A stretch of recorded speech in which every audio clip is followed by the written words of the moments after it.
brain stuck on income. But it's best to forget, pretend to be dumb, and to sit and regret all that you've done.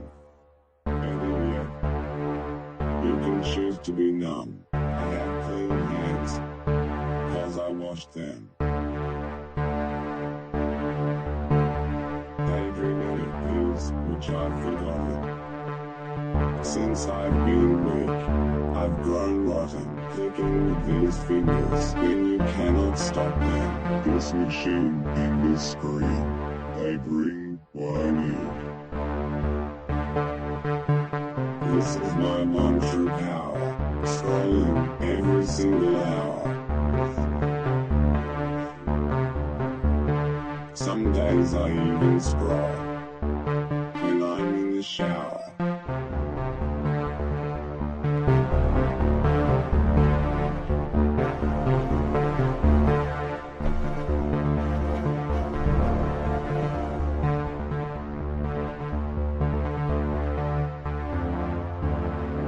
It is to this in which I move my real power. It's from this which I'll surely be devoured.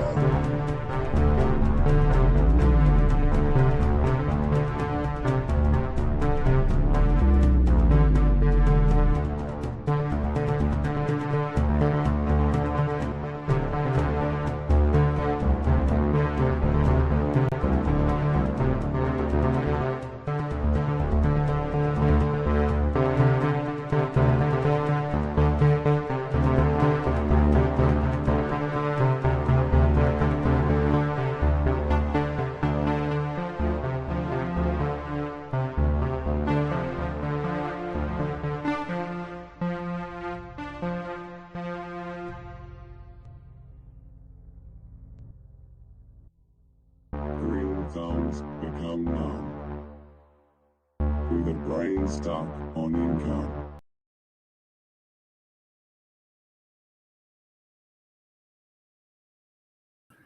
Dun, dun, dun, dun, dun, dun, dun, dun. Okay, well, it's been a crazy night.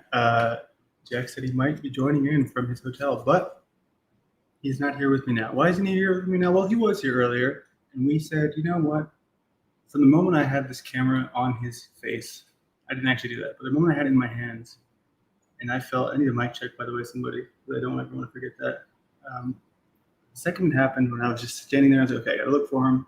I'm in the airport, what we're gonna do? It just felt so wrong, because I'm like, what am I doing here? Who am I? Because I saw him standing in the distance, and I'm like, you know what? This isn't the move. This is not the move. So I went up to him and I said, hey, dude, you know, how are you? How's it going? Just because, you know, I wanted to make sure that we respected the human element of it. Who's that going to take out? He's going to take me out. So, yeah. Oh, did it sound like my laptop mic? The other one, the wrong one? Thank you for letting me know. Yep, you're right. Thank you. I appreciate that. See? Audio seems good. You're fired. You're fired, Quantum Epic. Does it seem good now?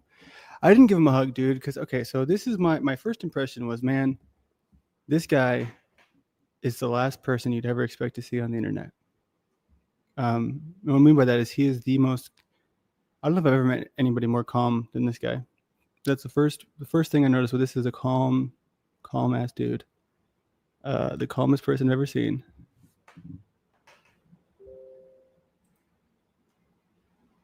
Hold on. There you go, slave. True patriot. Isn't that Paul? I didn't realize it was Paul until recently. But yeah, so you know, I had a lot of high hopes for this evening, and I really wanted to do some streaming. But I mean, this guy's not. I don't know. He's a performer, and from what I can tell, just from his streams, because I can definitely see that he's able to bring out some energy that maybe he doesn't carry in his day-to-day life. Not that he's being deceptive in that way, but so I just said, you know what, man, I want to talk to you. And I could tell he was uncomfortable at first, you know, because I was kind of just trying to get on the human side of him. And then I brought him into my home and I said, you know, we were going to stream. We're going to do this stream. Oh, wait, no, this is a better part of the story. Okay, this is true. I took pictures. I pull into this hotel. I drop him off at the hotel. and 3 cop cars swarm the building immediately after he goes in and disappears out of my sight. And I'm like, dude, this guy's on the run. He just got caught. I can't believe this happened. I'm going to have to go check and make sure that my mic is actually working because I don't trust anybody here. Let me see. It's working. It's all good. Cool. So yeah, Jack booted Landry because an arranged booty call with Cynthia, ? Maybe. That might be what happened. So we came here because I was like, do you want to sleep tonight? Do you want to like chill at your house? And he was like, no, we can still stream, but he seemed super tired, and I felt bad. And then I was like, okay, yeah, sorry. But then he came out after like 5 minutes after the cops got there. But I was really freaked out for a second. Maybe it was 10 minutes. It felt like a long time. So I was like, okay, I'm in the chat. Then I was like, okay, I'll let it hang there just to, to play that game. But there's a few things I want to talk about, while I'm here. And obviously this is, he might join, he might not. I'm not really sure. He said he's going to sleep, but he says it a lot of times and he still pops out of the woodwork. So I don't know if we can really trust that he's not going to show up here. But what I do want to talk about is what happened on the stream today with Z. And so since, Jack's not here, and I guess I'll conclude the story. So I brought him in my home. We sat here. I said, dude, maybe tomorrow we can get you a setup and we can get you what I have here because it's a small upgrade, but I think it'll be better than what you have. And that's our first step tomorrow. We're going to go get some good equipment for this journey. But I really just wanted to be leveling with him as a human before we start just pushing a camera in his face. You know what I mean? It just didn't feel like the right thing to do. And we'll see how somebody else handles that. And if they do the same thing, or if they kind of do what was uncomfortable for me. And if it is that way, maybe they're better to be the one who does it. Because for me, it was not natural, and I could tell for him it wouldn't be either. So we're both glad we didn't make that mistake. Also, we're glad we came here. We were going to stream, but I was like, this would feel so weird if we sat next to each other and streamed right here. So he's like, okay, well, maybe I'll call in from the hotel. It's like, sure. But he said he's going to sleep, so I really don't know what's going to happen. I'm really not sure. But I do want to talk about what we saw happen. And I got my first Hey Landry, which I didn't even catch that. Somebody had to tell me about that after the fact. Why isn't he staying at my place, maybe on the couch? Because I'm pretty sure he overheard a stream that I was talking about how my wife was kind of uncomfortable with it. So he said, hey man, no big deal. I can afford the motel. Anyways, so this is something, I'm not trying to bait and switch here, but I did want to go live just because obviously there was a lot of build up and I didn't want to just we did change our mind, even though, like I said, he might join in and he might not, but I do want to take this moment to talk about the situation that happened this evening. I'm sure there's plenty of videos being made by, I'm not going to say their names. I haven't checked yet. I haven't had the time. I probably won't check because, at some point you eventually just got to stop feeding into it. But clearly that was a demonstration of something that made me feel now I'm comfortable and Jack is willing to have his opinions because I'm not his handler. But now I feel much more comfortable expressing that I don't feel a sort of trusting of Z as he does. And we can talk about why, you know what I mean? So I thought that video, obviously, that was done involving Jaren was the only thing that I ever saw that he ever did. And admittedly, it was a little bit funny, but beyond that, I'd never seen any of his content until I started recently being part of it. And clearly, yeah, so the vote came through. And what did it say? It was, me. I put the vote in to see if we could get, King Stephen in or out and what the vote would say. And who knows if it was a legitimate vote? Who knows about these sock puppet accounts and how they work? I don't trust anything in this space, but, the overwhelming majority said to let him in. However, very shortly before that, when I was bringing up, okay, if you want the chaos to go mad tonight, as one final chance, we can do that. And Jack very clearly pushed back on me and said, hey, Landry, no, we're not doing that tonight. And I said, okay. And I subsided and I said, that's your call. So with that being said, that should have been, if Z is a true character, if Z is a genuine person, that should have been an opportunity for him to say, okay, I've noted what just happened. I've noted how this was handled in Jack's presence. If King Stephen comes along and plays games and people can say, oh, you just are so afraid of King Stephen. People wouldn't say that. Only he would say that because he's just, out of all the people in the panel, whatever, he's clearly the only one that I would be genuinely afraid of actually like murdering me. You know what I mean? If he came around like any spot that is in my real life, I feel like Tommy would just be, cracked out, and Snafu would probably just hide. But him, I feel like that guy might be an actual threat to my safety. So I'm going to stop engaging with his stuff and other things, and I can't control what the community does. If, he takes the bait I did earlier today where I was picking my nose for 2 minutes straight on a stream with OTW, then, more power to him. But I guess it'll get back to me some way, somehow. But where was I going? What was I getting to? Yeah, anyways, I'm probably going to stop thinking about it as much as I possibly can, because it's starting to feel like it is like a danger to my safety. And it might sound like what a pussy, but I mean, just look at the guy. Look at his entire existence. And if Z is of a genuine character, he's able to see that too. And he's able to see what happened on the show. And then with using the context clues, what happened shortly before that. Jack, the owner of the show, the creator of the show, the one with the keys, the one who, gave him the keys, made it very clear that if that was to happen, he wanted to maintain the integrity that he's been maintaining. Z failed to do that, and he played into the drama tremendously while, denying certain claims that were brought up shortly after by Paul. And it was just a pretty bad showing, I think, of his character. And, he kind of laughs it off, and that's fine, And I'll continue to push this point where Z, Jack, do what you will, work together. Maybe you won't want to work with me after this, but I'm just trying to keep it as real as I possibly can, because that's what I will do, and that's what I will continue to do.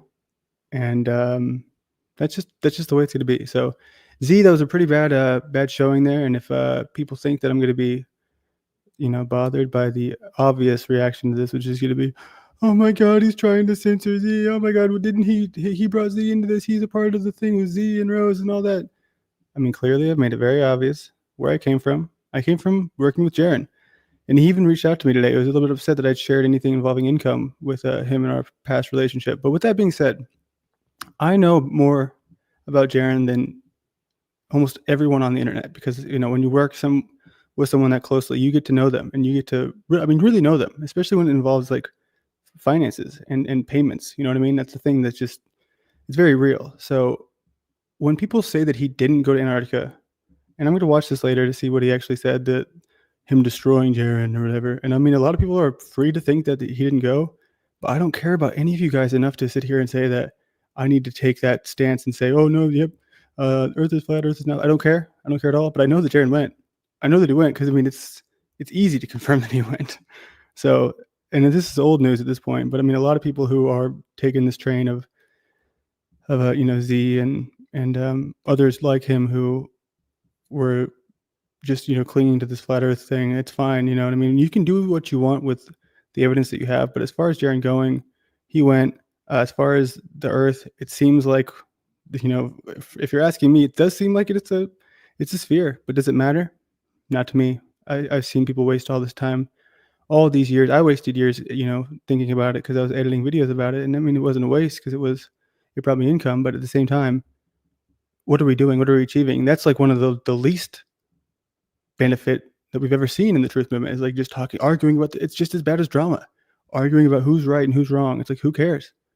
I mean, at this point, who cares? So that's going to wrap up all that. I might look at some of the just kind of verifying what he was claiming. But at this point, Z, I think that you're just kind of in this for the same reasons I thought you were initially. I made the prediction yesterday something like this would happen. I can show receipts as to my private conversations when I was kind of saying, hey, this might be something that I'm worried about because of the past behavior. So feel free to prove me wrong. But other than that, it kind of came out of nowhere, came out of the woodwork, and it seems malicious, and it seems like you're playing just the same game that many of these others are. So I'll give you an F plus. No, D minus. D minus showing today.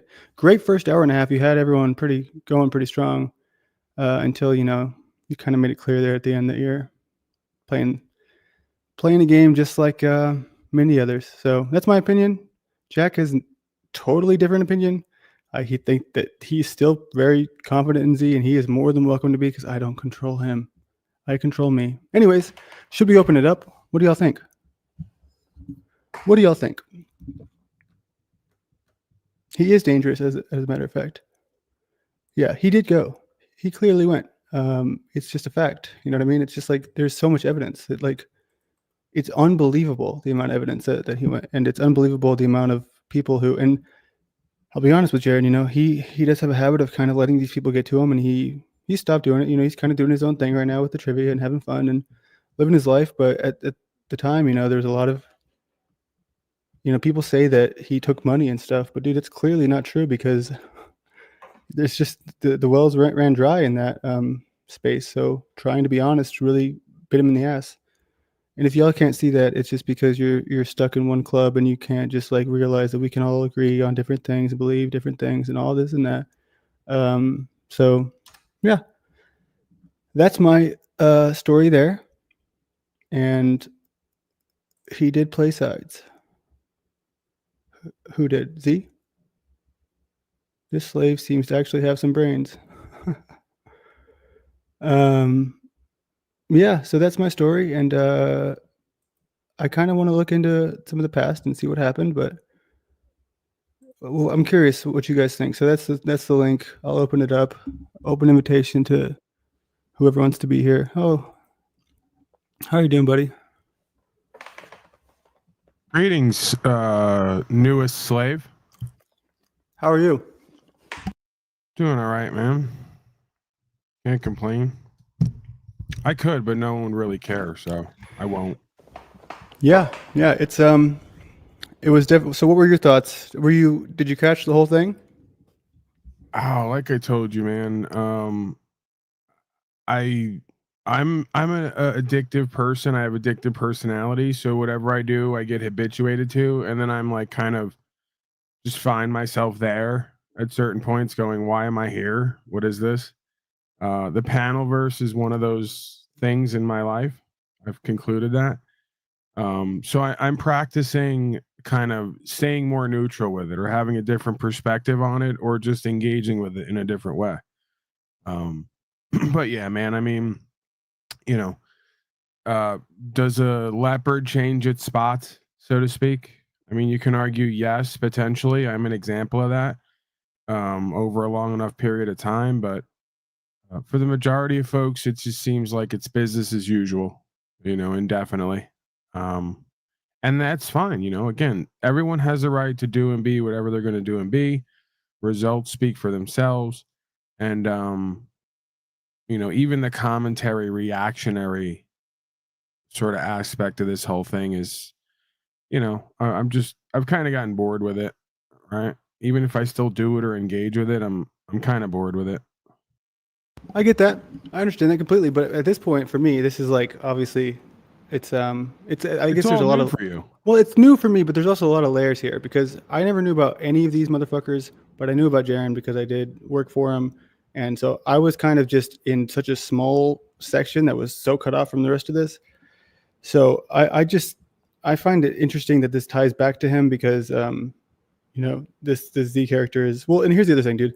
So with Jack, you know, and I want him to hear this. I'm sure he will hear this because he's right down the street and he listens to this stuff. But I think that he is maybe too many cooks in the kitchen sort of thing. Where maybe I'm untrustworthy, maybe I'm not. Who knows? We'll see if this, you know, what happens. But with bringing on Z and kind of like that sort of way is with me also taking this other role of producer and saying, well, we should have mini producers.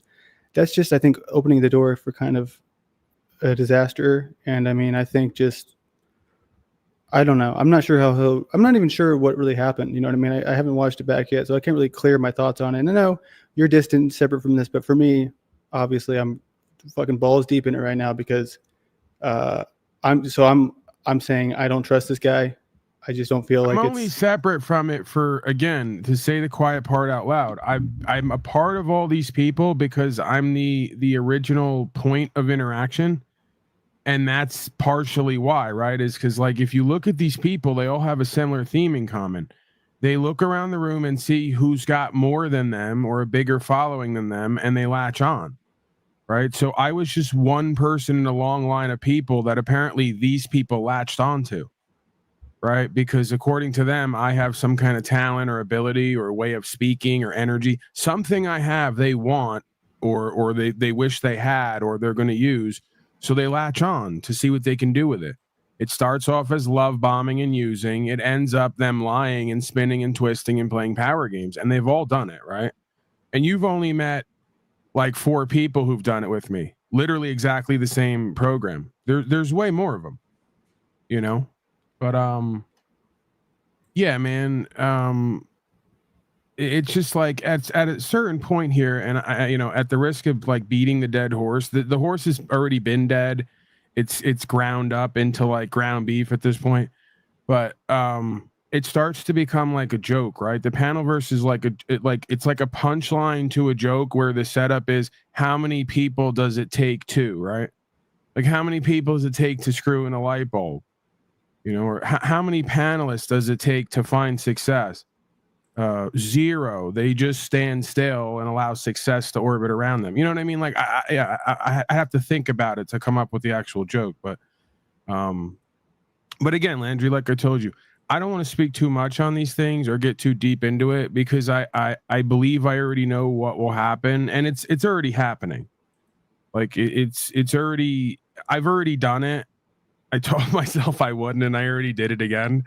I got involved, you know, or was brought into being involved because these people had a powwow, and they're like half on me being like a part of the sideshow, and half me being exiled based on my behavior. But if this goes how the loop always goes, then this is going to go nowhere, and it's going to be traced back to the moment that I showed up or was involved or said something. And then it's going to be everything was great, everyone was inspired, everything was going to be successful till Paul got involved and was negative and brought up the past, right? So that's why I've told you, try to be open-minded and open-hearted. You can take our critique because you're like asking us and want experience, but form your own opinion, right? Which I believe you're doing. I don't believe that you're that easily. You got to let me do it. You know what I mean? Even it might not be like what you're normally doing, but I got to like review the tape. You know what I mean?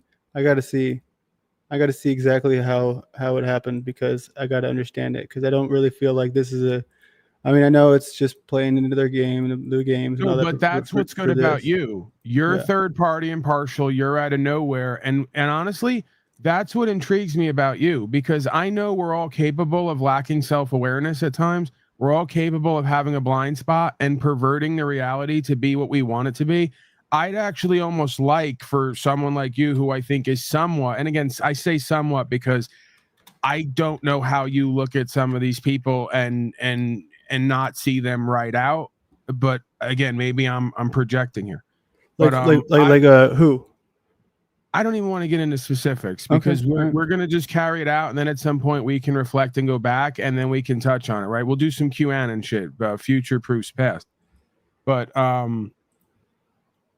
what the fuck was I saying now? I would actually like for someone who's not like a dyed in the wool sort of go along to get along person or a dyed in the wool Unslavian or hater of Unslavia, so to speak, to actually review these things and then go, no, it's clear right here. You did this. You said this. He did this. He said this. This is that. Yeah. Okay. That's what we can do tonight. And there's tons of potential here. What time is it? It's like, yeah, we got time. This might take a couple hours, but what I want to do here is first, I'm going to take a step back and I'm going to review what happened with him and Jaron briefly, because I need to know, I haven't seen that. And I need to use that for some context. I'm going to go. He just sent me a clip because, you know, Jaren and I have our differences, but at the end of the day, like, so what happened today? Yeah, today he reached out. He said, "Dude, what the hell are you doing? Like, talking about how much I used to pay you. Like, why is that cool?" And I was like, you know what? I didn't really think about that. I kind of wasn't thinking. You know, obviously, I've never really been in the spotlight before, so I'm having to learn these things as I go along. And he was like, "Okay, well, you know, well, no." He was like, "Okay, cool. You know, thanks for saying that. You know, we're all good. So we're already like, you know, not on bad terms." And then I was like, well, so what's the backstory with y'all? I mean, how did it go? And he's just basically, yeah, dude, that dude's a retard, and here's the video, and you can review the video and let me know what you think. So I'm going to watch some of this just so I can get some background. Be clear, right? Be clear that what I said earlier is absolutely true. Like, he just lied to everybody's face when he said, oh, he doesn't stop from talking to me. Oh, I know. He's got me blocked and banned, and I've been up there, and his little buddy there, who's no longer here anymore, did the same process with me that Z did. He's another one who did that process. Hanging out. Yeah. But there's so much more to it. That's the thing. Is like there's so much more in the background that like is I think it, you know. Right, but my point is, why is he involved with Jaren, right? He's involved with Jaren because Jaren has enough money to pay you something every month to do his fucking videos. And pathetic warriors in a basement and can't rub two nickels together. That's the reality of it. I guess you're probably right. And then there's some people on YouTube. I'm not gonna say me, but it is what it is. There's some people on YouTube who get a couple $100 every time they show up, at least. On average. These guys can't do that monthly, right? They can't do a couple $100 monthly, and they're chomping at the bit out of desperation, right? Because they want to make it out of obscurity and mediocrity. And that would be fine and great if they could just make their own wave and make their own lane, but they can't. So they got to ride everybody else's wave and get in everybody else's lane. And the worst part is they get in everybody else's lane to ride their wave by hating on motherfuckers instead of sucking dick like the bitches that they are, right? They should just know their position. And see, I blame the audience, because the audience shows up for this shit and follows people and listens to people who exclusively do drama and gossip and fighting and arguing. And that's where I then turn to you and go, Landry, don't be like the rest of these motherfuckers, because you're already in it. And I'm sitting next to you in it, and I'm talking about it, but I'm still in it, even if it only applies to me to a certain extent, right? I'm like the guy in the desert who goes, hey, Landry, this wasn't my world, but they pulled me in, and now I've been here a while, and I don't have to be, because I'm not like them, but you don't have to be either, right? Before you get knee deep in. I don't think I'm gonna. That's the thing, and that's where I'm. And this is what. See, and if I was gonna be in that spot, what would I be doing right now? I would be tiptoeing around this. I would be, because I'm in a position here that might be kind of awkward. Because this is not going to go well with Jack, because I'm talking about Z in a negative way, because I see it clearly and I don't feel comfortable with it. And I've already told him that. I'm saying, dude, this is not a good move. And he said that he'll talk to him and whatever. I mean, he's obviously still trusting of him, but I'm sitting here risking this whole entire, shit we're doing tomorrow, just to be honest. So, if people are paying attention, they can see that I'm not going to do the game with anyone, not with you, not with Jack, not with anybody. So that's why I do need to take a second to go back to the where this all began and see where. And I'm not going to, and I do want to review the tape that happened earlier, because I do want to just analyze what happened. Clearly, it got off. I got my first "Hey Landry." Did you catch that? Yeah, I mean, we all know that's coming. That's why I was joking about it. We know the fucking gig, and that's cool. If everyone can own the position of what it is, good, bad, or indifferent, then we move forward, man. It's this denial of reality that everybody's got such a big fucking problem with, and that's why slavery is where it's at. I can always tie it back to what I do when it comes to slavery and genocide, mind and heart control, because these dynamics reflect it on these panels. That's one of the biggest reasons I'm fascinated, interested, and entertained by it, because I go, you guys don't get it. I'm working with others here to actually change something. We could actually live free here and be prosperous and have a whole fucking movement for ourselves, right? And have value and power and all the rest of this. And these motherfuckers want to sit on panels with an audience they've been given and reflect the same dynamics that got everybody to slavery. I just don't get it. It won't be me, dude. You can count on that. I just went over. I saw Flow State was he went right when I shared the link. I saw he shared a link at the same place in like NPC's Discord, and I saw that he was live, and I went in and I saw Chuck again, just Chuck running his mouth and saying, "Oh, this is fucking this and that," and just a bunch of shit that's not true. I jumped in and said, "Hey, man, you're full of shit. Still, here's the proof." And then I jumped out. And I went to the airport, and then I left, and he's like, and then, this shit is straight up high school. It's not even, bro. When I was in high school, we didn't even, it's not even middle school.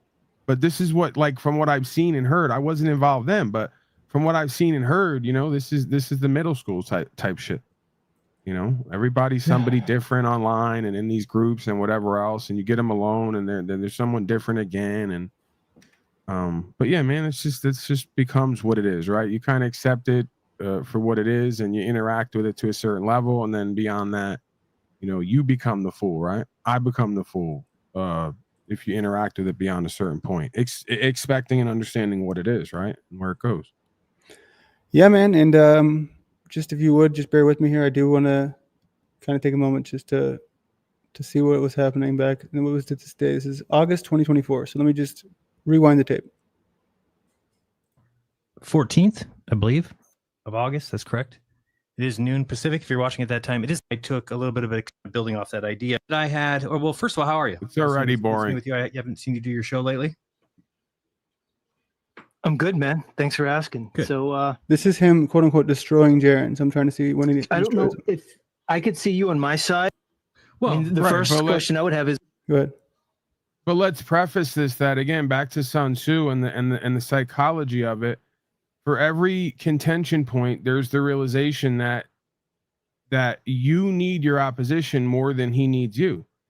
Jaren, I don't know who Jaren is, but what I get from this is based on the fact that they're all pocket watching him, because I know the dynamics, right? He can afford to pay somebody and whatever else.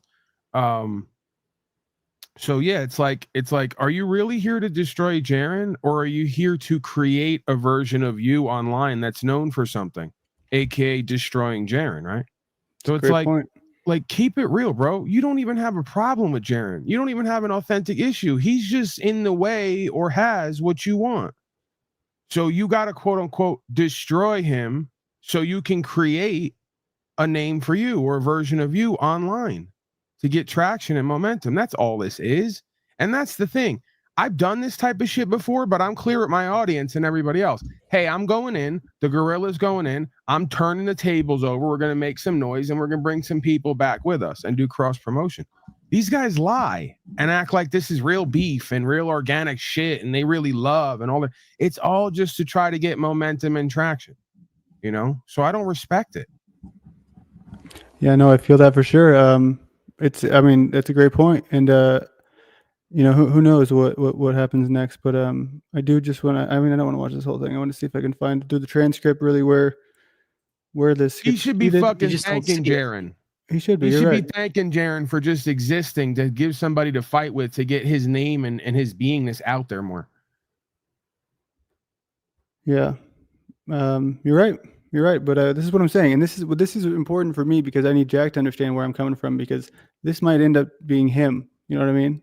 Him, the same thing, but Jack. I'll be available around. Oh, Jaren might come jump on. So I got news for you, bro. If you were to analyze the power game, Z's a better power gamer than Talcott. If I was to have to say, because I know I get the cues with everybody. I know I'm not supposed to say too much right now, even though nobody said that, because I know I'm not supposed to upset Talcott, right? Sure. You know, but if Talcott is in the mix and I was to put him on the list, right, which I'm not necessarily doing, right?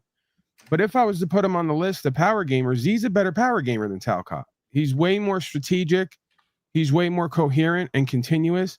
He's able to detach more and be calculated to get what he wants. I've seen a fair bit, groups of power gamers in this thing, right? There's a bunch of them. Z's one of the better ones at it, you know, because he doesn't show it online, but the way I imagine him in private is he's very obsessive and calculated, you know, and he's deciding, where am I going to do this or say this or try to be a part of this and, you know, make it be this. But yeah, man, at this point, they've already done it. He already did it with Talcott and he already got what he needed, because if you go back and look at Z's last streams, he has better numbers than Talcott.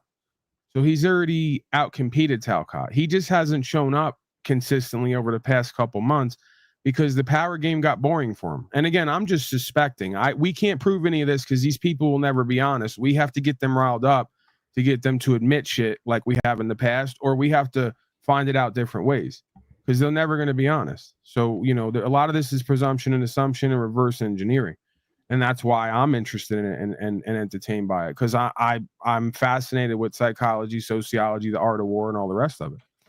But yeah, man, he already outcompeted Talcott. He got more numbers, and he was getting a little bit of money there, here and there. But I suspect that it was very unfulfilling for him, and he was not satisfied. And I told him and others that you guys are always gonna take breaks for months at a time and show up half-assed and look like you're half asleep because you're not really into what you're doing. You're going through the motions. You know, you're not really inspired and fired up by it. They really honestly think that if you just get money and numbers, that your life's going to feel better. You're going to feel better in yourself. And that's not how this shit works. But they won't listen to daddy, right? So they got to learn their own way. But yeah, man, it's pretty simple, bro. I haven't been around in a month and a half or two. He coincidentally left for that month and a half or two. I started coming around because I've been feeling better over the last week. He coincidentally shows up. and it's Talcott's the best thing ever, right? And you know, right away he's off to the races with the power games and the LARPing. We just don't know who's getting top bunk. Both of you bitch ass motherfuckers know if we were in a cell who gets top bunk. I wouldn't even have to ask. So why are we LARPing online? These are cowards in their heart, and they're going to do this false comparison power game, power struggle with me. I'm not even an egotistical, arrogant person. I just go, okay, let me give you an example, Landry. Then I'm going to shut up if that's what you want. This boy, Okay, good. This boy is an inauthentic corporate beta male. Okay, he's a certified audiologist. He cried online because somebody put a gun in his face and said he was never going to show up, and then left for months again. So he showed up at my broadcast day one, week one, yelling, "He's my beta." He actually said that. And then I had to tell him, bro, why are you showing up in here and yelling that you're my beta? That doesn't make me feel some kind of way. Like I'm a human being. I have a feminine side as well, in a sense, right?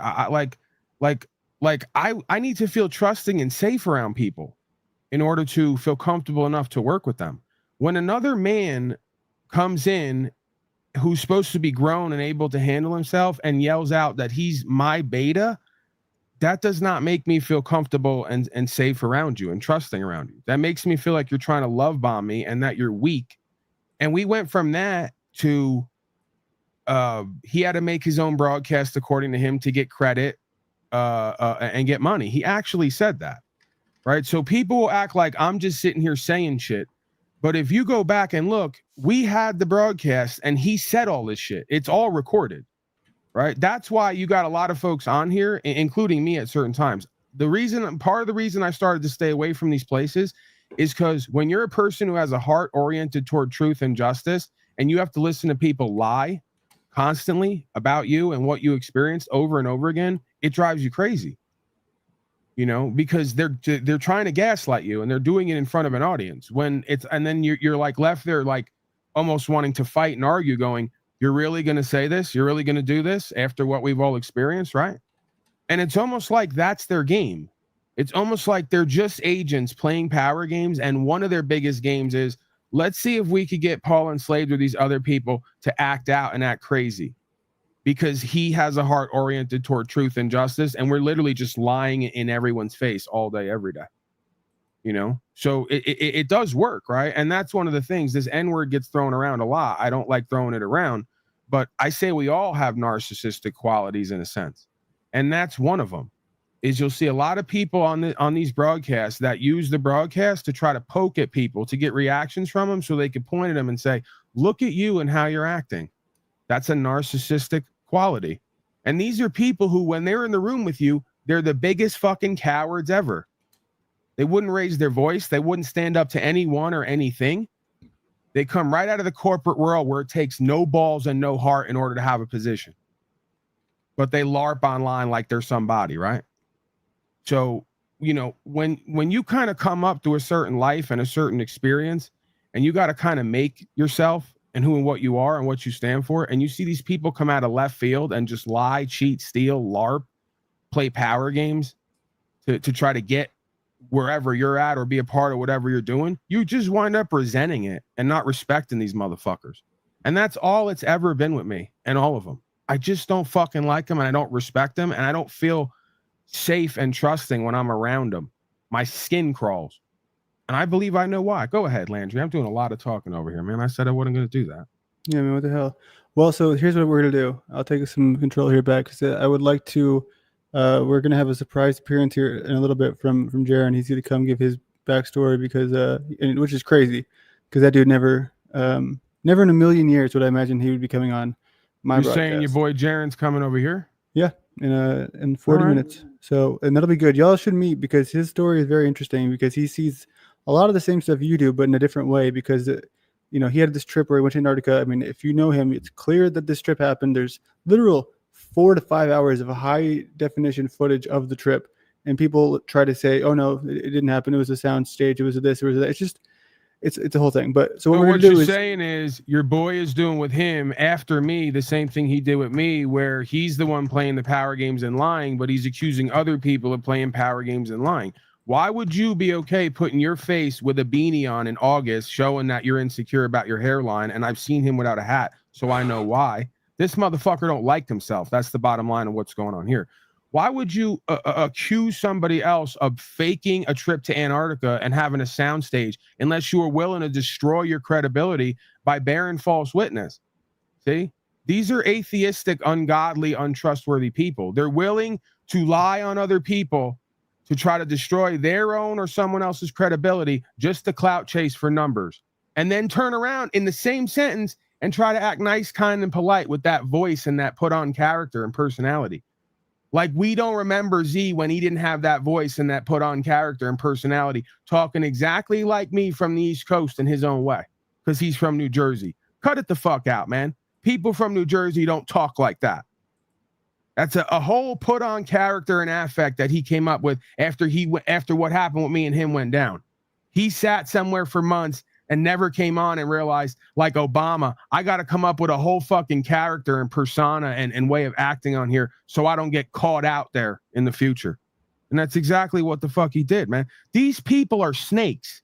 This is why from day one, I've never felt comfortable in certain circles or in regular groups or in the corporate world, because this is who is inhabiting them. All these rejects you see online on YouTube are the people who inhabit the system and these corporations. And this is the games they all play. Yeah. So with it being said, I was going to wait until he gets here to play the one with him and Z. So for now, I do want to review some of what happened earlier and see where I can kind of feel. Because I mean, obviously, you never know how it actually went until you see it. I know how it went, bro. Yeah. Well, I know I've that seen you enough life in my life. I've lived through enough life to know typically how this shit works. Jaron had enough money to pay you $2,000 a month. That's all I need to know. That's the only piece of information I need to know why the fuck pathetic non-warrior. Imagine a guy who calls himself a warrior, never been in a fight or a war in his life. Where are you warring at, bro? Who are you warring with? Yourself? I know why the fuck he started with Jaron, because Jaron has money and Jaron has motion and momentum, and he's a bitch ass latcher on hater who's got to get on somebody else's train to be recognized. He did it with me, so why wouldn't he be doing it with Jaron? You know? Yeah. No, I mean, it's crazy how it's not just him though. There's 1,000 people. And okay, so another thing I'll do another poll. I just did a poll with what's his name, with Z, to see who thinks he's trustworthy, and it was 75% not trustworthy and then 25% trustworthy. So we'll go ahead and do another one. I don't see El Perro here today, so I'm hoping it's a genuine poll, but we'll do one for Rose. I don't know what happened with the gun. Do you know what happened with the gun? No, I don't know, because I'm not as involved as these, I as get these it, I people get would it, I like get me to it. be. Well, but I've heard different sides of the story. Apparently she got somebody's channel taken down because of she pulled out a gun. You've heard that though, right? I believe I've heard something to that effect. Okay. So, bro, this is the thing. All the nicest, kindest, politest people on here are some of the wackiest and most fucked up. Like, that's what you're going to learn about life, is most things are not what they seem. You know? These people who talk with that the affect and that whole nice, kind, polite, they're holding back rage and bitterness and resentment and jealousy and envy and hate. You know? Because they don't keep it real all day, every day. You know? So that shit bottles up and they got to be two different people. And then at some point they fucking explode. And then you see the real parts of who and what they are right below the surface, right? Yeah. And it's crazy. I don't know. She's another goofy bitch. I've had my rounds with all these people. She had the nerve to say, she made me, listen to this line, just there's so many things. She made me famous. Number one, I'm not famous. I have a video that's been seen over 10 million times. So if anybody knows me, they know me for that. So what I do if I'm famous or have some notoriety made me famous. How could she do for me what she hasn't done for herself yet? Her channel has less subs and views than mine. These people just say shit. They got legend in their own mind syndrome. And she left right when you came up, right? Yeah, and let's go deeper, right? Because there's always a reason. I don't even remember all the time, but then I got to jog my own memory and go, why don't I like this motherfucker? Because all I have it filed away as, I don't like this motherfucker, and there's a good reason why. And then I have to jog my memory. And I remember now that one of the reasons I don't trust, it's not even about like, I don't respect or trust Rose, because just like Talcott once said, and you heard it and saw it. By the way, you heard and saw all 4 of the moments I said, so nobody could say I made it the fuck up and I'm lying. He said, I'm wasting first responders' time by exercising rights and upholding the law. See, I'm an old soul in a way, and I'm like one of the founding fathers. You say some shit like that around me, to me, with what I do and what I'm involved in, it's almost like Jesus telling a motherfucker, I never knew you. It's real hard to come back from that with me, right? And all these people have done it. Slow State said, why are you free? Why aren't you in jail? Who'd you rat on? You should be arrested. Punk coward, traitor. Wait, Flow State said that? Yeah. Every one of these, bro, I'm telling you that this is biblical. These people have a spirit that they're inhabited by. They have a spirit they're inhabited by that all has the same look in its eye if you get them at the right time, all has the same belief about me and what I do if you get away from their bullshit and their rap, right? Like at the core of who and what they are, it's literally, we're not going to be free here. We're all in hell, and we're going to lie, cheat, steal, kill, steal, destroy. But we're not going to do it out in the open. We're going to do power games and be passive aggressive. And why is Paul Unslaved free? And why does he care about truth so much? And why is he holding us accountable? These are literally like demons in bondage to their work. And their work is deception and passive aggressive power games. I haven't seen these people, all 10 of them, do anything yet other than passive aggressive power games and try to steal or destroy through deception. Oh yeah, so the Rose slave said one day when she got annoyed with me, and she admitted, another one who admitted on a recorded line to everybody here, that she was just annoyed because I never emailed her back. And I go, Rose, imagine this. I'm one of the few people in your life who's not constantly trying to manipulate you and use you for access to Crow and these other people. She was asking me to come on for a 3rd time. They want me on for a 3rd time. These people have all been begging to get on Crow 1 time. They want me on for a 3rd time. I'm like, you know what? I've been there and done that. No offense, but I'm good on that. I want to do something else. I'm just like that. So she said when she was annoyed at me because I wasn't manipulating and using and sucking her feet like everybody else does. Paul Unslaved is another one with the Paul Unslaved is going to get people hurt. We shouldn't do what he does, and we shouldn't listen.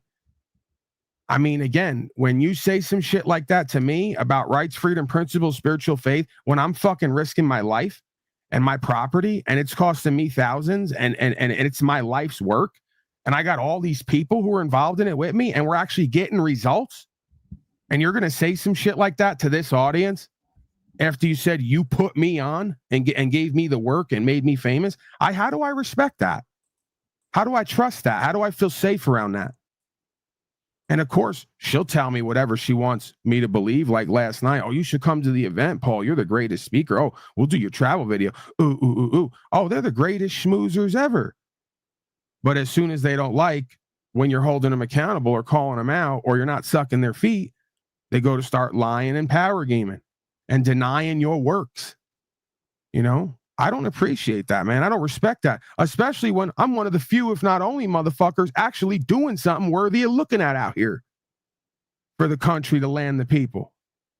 And they want to tell me don't do what he does and all the rest of this. So when I hear that shit, yeah, then I'm going extra hard. I don't forget. I may forgive, but I don't forget. And you know what the reality of it is? I got to go hard because this is a whole audience and group of people who would have bought into this shit. Before I was let into the room and saw access to all this, these people were all running in circles with each other. Hee hee ha ha. It's all great. It's cute and cuddly. Let's all pay for events. Let's all suck dick and keep the illusion going. Yeah, no, I got to destroy that shit, man. I'm not going to be part of it. I'm not going to profiteer off of it. You will respect me and the truth by the end of this. It just is what it is. You know, I will talk myself out of money and pussy and all the things these motherfuckers are begging for to get to the truth. It's got to be that way, because you know what's going to happen if it's not? The demon addict in me is going to come out, and I'm going to start lying to this audience, and I'm going to start coming up with bullshit fucking antics, and I'm going to start gaming the people to try to profiteer, because I'm an addict at heart. So I got to tell on me and everybody else first in order to keep me right. And if these motherfuckers don't respect it and see the value in it, then let them go down with the ship. But I'm going to speak it because I care. And I believe that's the way it's supposed to be.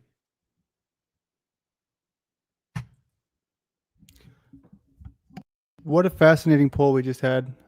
Keep Paul, kick Paul. We have 50-50 down the line, 24 votes. That means everybody watching voted if there is no miscommunication. That's a crazy situation. What do we do here? How do we bridge the gap?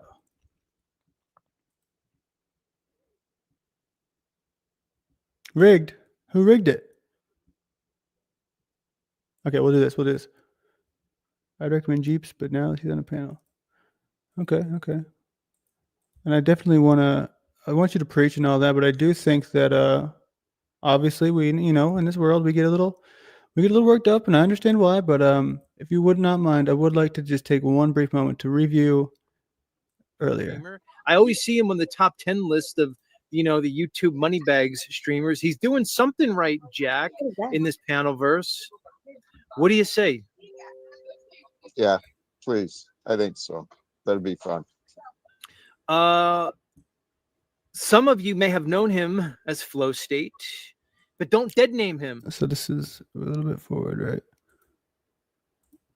Day, and he arrived. That was back when he was looking like a bushy wild man, and everybody on the panel. Welcome to Chats with Jack. I was telling him that it would be so interested if he was involved, but I understood if he just wanted to stay local. But if you have the opportunity to be on a stage with Jack, I know that Landry is thinking about making a documentary about Jack, right? That's true. So I was just going to say that any opportunity where Jack's on a stage at any of these events is also an opportunity for capturing footage, B-roll footage. And also another role I could see you playing is just simply giving your outlook and your point of view over the years. And then depending on what the outcome is, it'll just be more interesting personalities to include. I was just thinking about that, about what your involvement would be. Because, I mean, if you were going to go on a stage other than advertising your show, I would also just be thinking of how we could monetize that for Jack. Monetize. You know how to speak my language. No, this is the first I've heard of it. I just a day or two ago got back from open dialogue. Okay, so just so we know on the counter there, Landry, that's the third person who brought up money within 30 seconds. Pathetic Warrior brought up money bags. Rose brought up money. Slow State said you're speaking my language. It seems that the blood is in the water for the piranhas.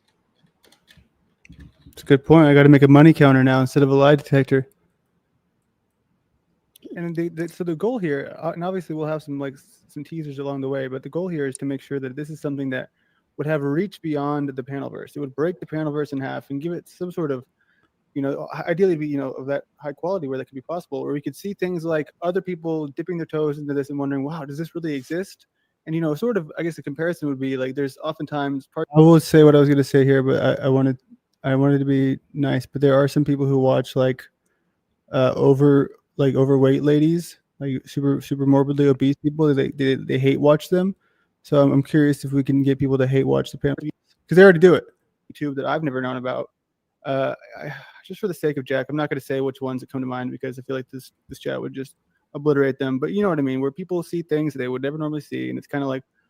Said vote yes or no. Oh, here it goes. Okay, comes in right here. I mean, the crowd voted, and they said Barabbas. So with that, welcome to Chats with Jack with Z, Mr. King Steven. Welcome to the show. Hello. You needed a He just came in his pants because we played him on our stream. vote to bring me on. I missed the vote. Oh, especially with the three of us here. Yes or no? Yeah, I mean, I'm not even gonna look. That was me. But I'm gonna. Men usually. Can I get a word in here? Men usually make decisions without having to ask other people to vote on it. This is weird to me. Men usually have an open dialogue without needing a 7-day requirement to get into their live chat. Open dialogue. Well, you cried about that and said, "Do I need to praise you?" You're the only one that cried. Hold on, some context here. So he went live once, and I was trying to figure out what the hell his deal was the first time I ever checked out his channel. And I was like, what the hell is that? You 7-day requirement. And then he was like, yes, it's necessary around here. You know, I can't let anyone in. And I was like, why? Because people can't criticize you. They have to praise you.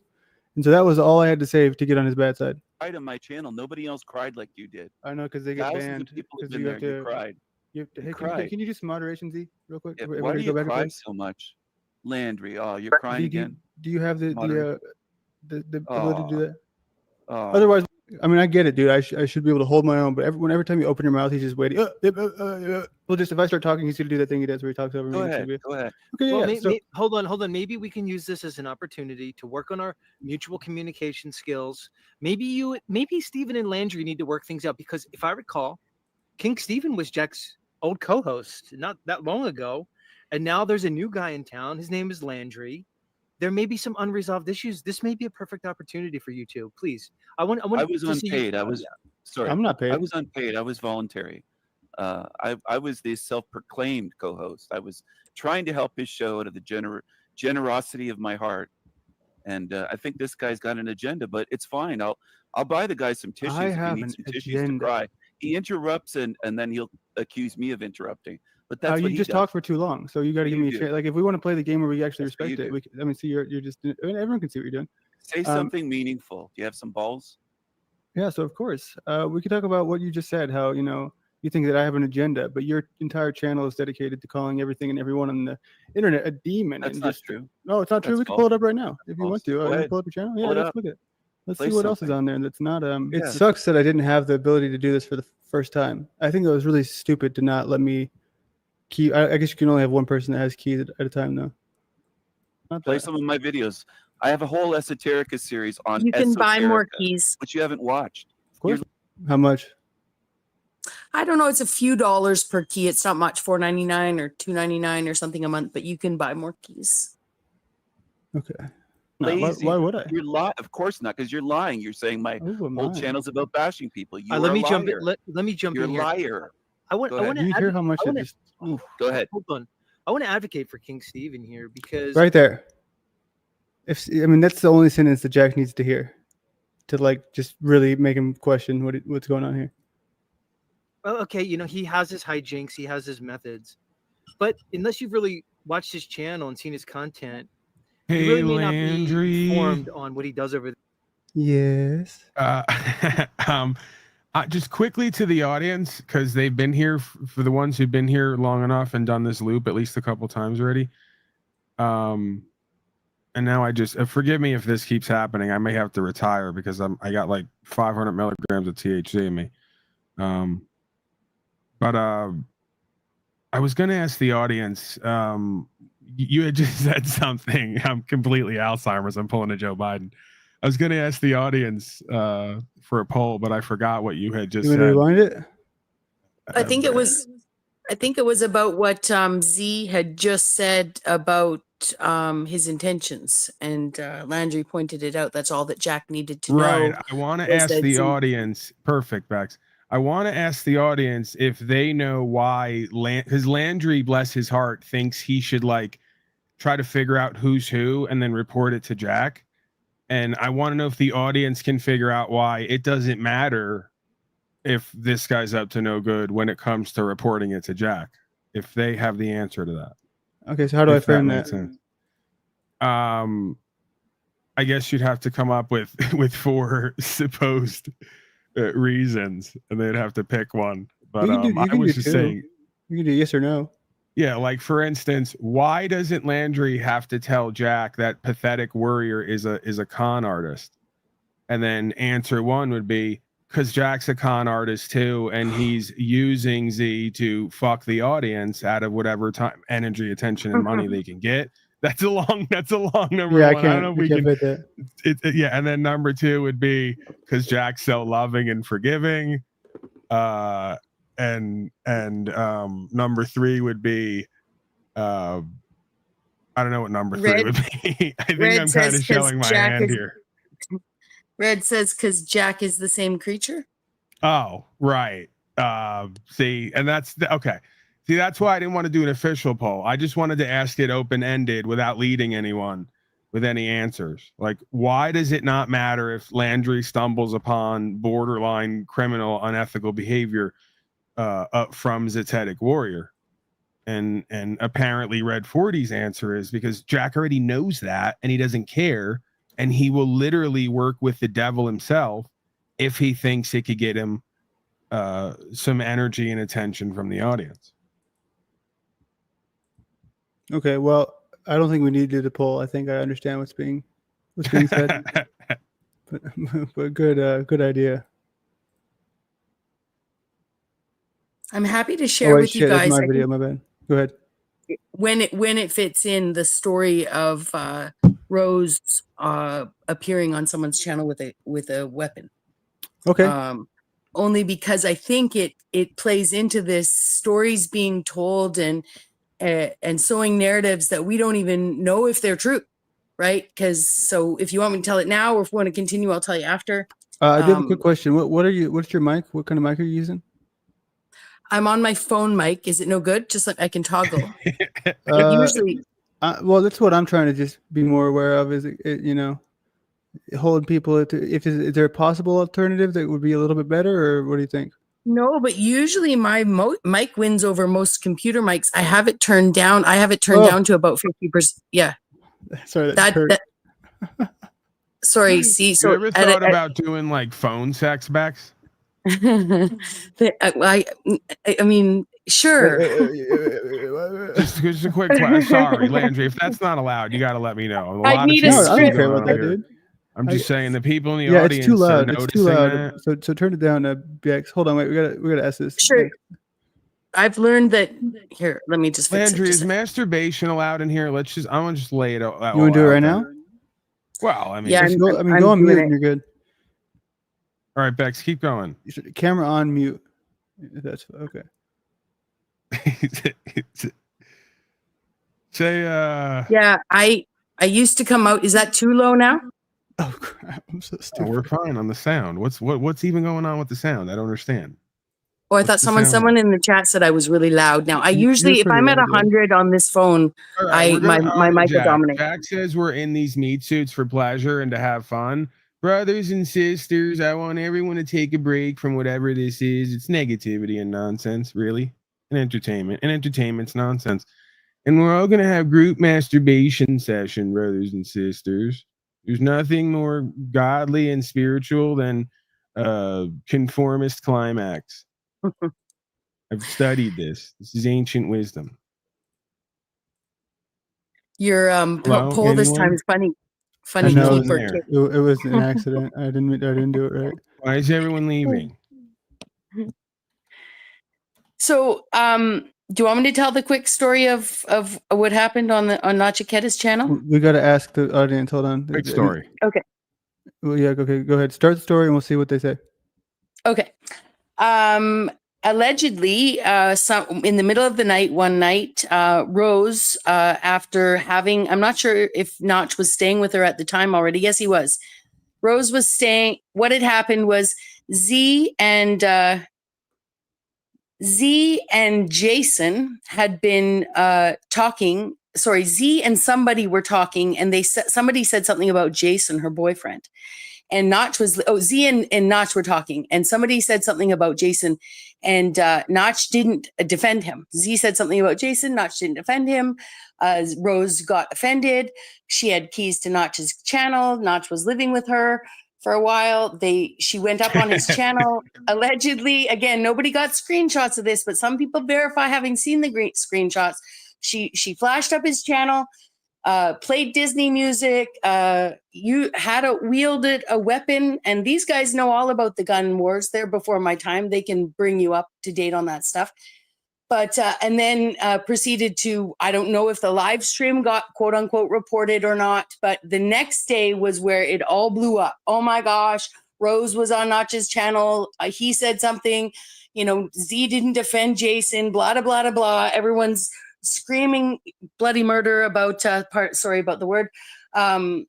about what's happened, but nobody ever had any proof. Nobody. People take screenshots of everything here, and so they ran with it. And if you question it, people will say, I saw the proof, but fun. So anyways, Notch comes back on and tells everyone he's going to shut this stuff down and get her off the channel. And he spent a few days doing this, but essentially it really did catapult this sort of drama sector into I don't know enough. I'm newer. I'm 2 years into this.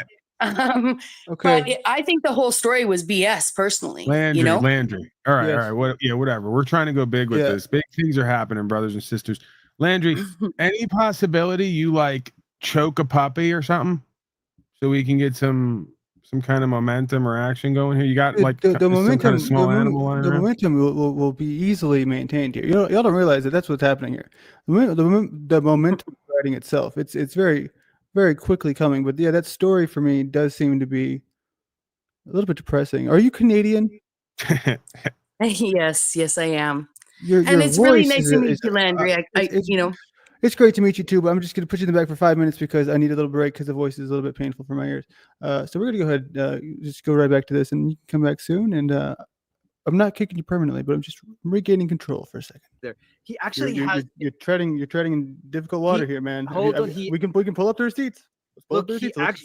I hate when people don't do this. What I'm saying, just pull it up. Let's look at Steven's channel and tell me it's not just all talking shit about Jack. Actually, in my opinion, has a very unique understanding of the nature of this reality. It's an understanding that I think needs to be heard. I think he's got a powerful voice. So what I will say is to just denigrate and disregard his material is probably an overreach, my opinion. Yeah, it's a very obviously you're allowed to have your opinion, but I mean, this is very fascinating actually hearing you say this. This is all coming together here. So when I say, because you don't realize what I'm about to do after we're done with this segment, I'm going to go ahead and reveal some of the things that have happened on the back end because it's going to be the momentum that we need. Thousands of videos, thousands of hours and of thousands spiritual of bots, wisdom, and this guy can just talk over. And all this guy can. Hey, I didn't get the chance. All to he can do is talk over and interrupt. I have thousands of videos. Z, I've been sharing. All he can do is interrupt. Give me a fair chance. He won't even let me make a point. He's so jealous and insecure. All right, Z, you got it. Seriously, like I got to be able to make one statement. Here's I've not made a single claim. Look, to be fair, the crowd overwhelmingly voted to bring him up. It wasn't even close. Clearly, here we see he is just playing into it like hook, line, and sinker. He is ready to stir shit up. He wants the reaction. He's like, yes, this is my chance to get something out of this. Ooh, I love it. I know. I don't want to mod God him. I don't want to mod God him. He's not violating community guidelines, right? Sometimes we need to hash this out. But you're not giving me the opportunity to hash it out. This is clearly, if y'all are working together, I mean, that's fine. But I mean, what I'm trying to say is, if Jack was here, he made a very fine point with Tommy. He doesn't want that. So if King Steven's going to be here, we got to be able to be honest with each other. We got to be honest with what we're saying. So we can screen share. Instead of talking over and cutting me off because you're a coward. Listen, dude, I have a truth channel. It's called a truth channel. I don't just do what you claimed. You're misrepresenting me and my channel. You're a liar. You just got caught in a lie. I don't just bash people and call everyone a demon. I have thousands of hours of. You got to love that, though, right? That's my lie, making that claim because it was a generalization, and that's not everything he's done. It's not the whole. It's not every. Sometimes he talks about other random ass shit like black people saying stuff, and I don't know, Sargon of Akkad, another random host that he just, he puts in what 10% of commentary over 100% of content. Truth videos going back 3 years. You're a liar. I have multiple channels. Calling it a truth channel, kind of a lie too, though. No, it isn't. So I just want you to be aware of what's happening. You're a fake pope. This is going to. I mean, I know you and Jack are doing something here behind the scenes, so I want you to be aware that we have to be humble enough to be honest here. What is the majority of the channel? You're not honest. The majority of it is that Jack is a. No, it isn't. You're dishonest. I'm honest. I'm willing to have an open chat. I mean, and I can't wait. You can You're record dishonest. This He's bitter, Z, because he got banned from my channel. What if we rephrase the question? May I suggest rephrasing the question? He was a rude, disrespectful creature, and he got banned. That's Steven. Hold on. Let's put it on simmer. Hold on. We're gonna put it on simmer. Hold on, everybody.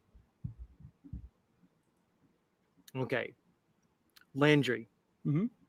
In this moment, interacting with Steven. I'm doing this for a reason. We're doing an exercise here. I know what you're doing. Bring us into your emotions. How are you feeling with the interaction with Steven? I feel like he's going to use it for content, and it's going to keep continuing to let me grow. Because what people don't realize is that when you're somebody who's as small as I am, and you're going to put all these, hit pieces out on me, it's only going to serve me. So keep 450% growth in the last week. Acting like it's going to make me, cry myself to sleep, and I'll keep continuing to go from 0 to 40 live viewers, which is a big deal in this small world, in less than a week. So thank you, Stephen. Sincerely. Keep it going. Rose, any thoughts? I think that I was just trying to put together why it was so difficult for King Stephen and Landry to have a conversation, since I love speaking with King Stephen. This is where I think she's like, how? But how? How does anybody like talking to that dude? I can't. I mean, okay, I can't believe I haven't done a poll like this yet. I'll do this real quick.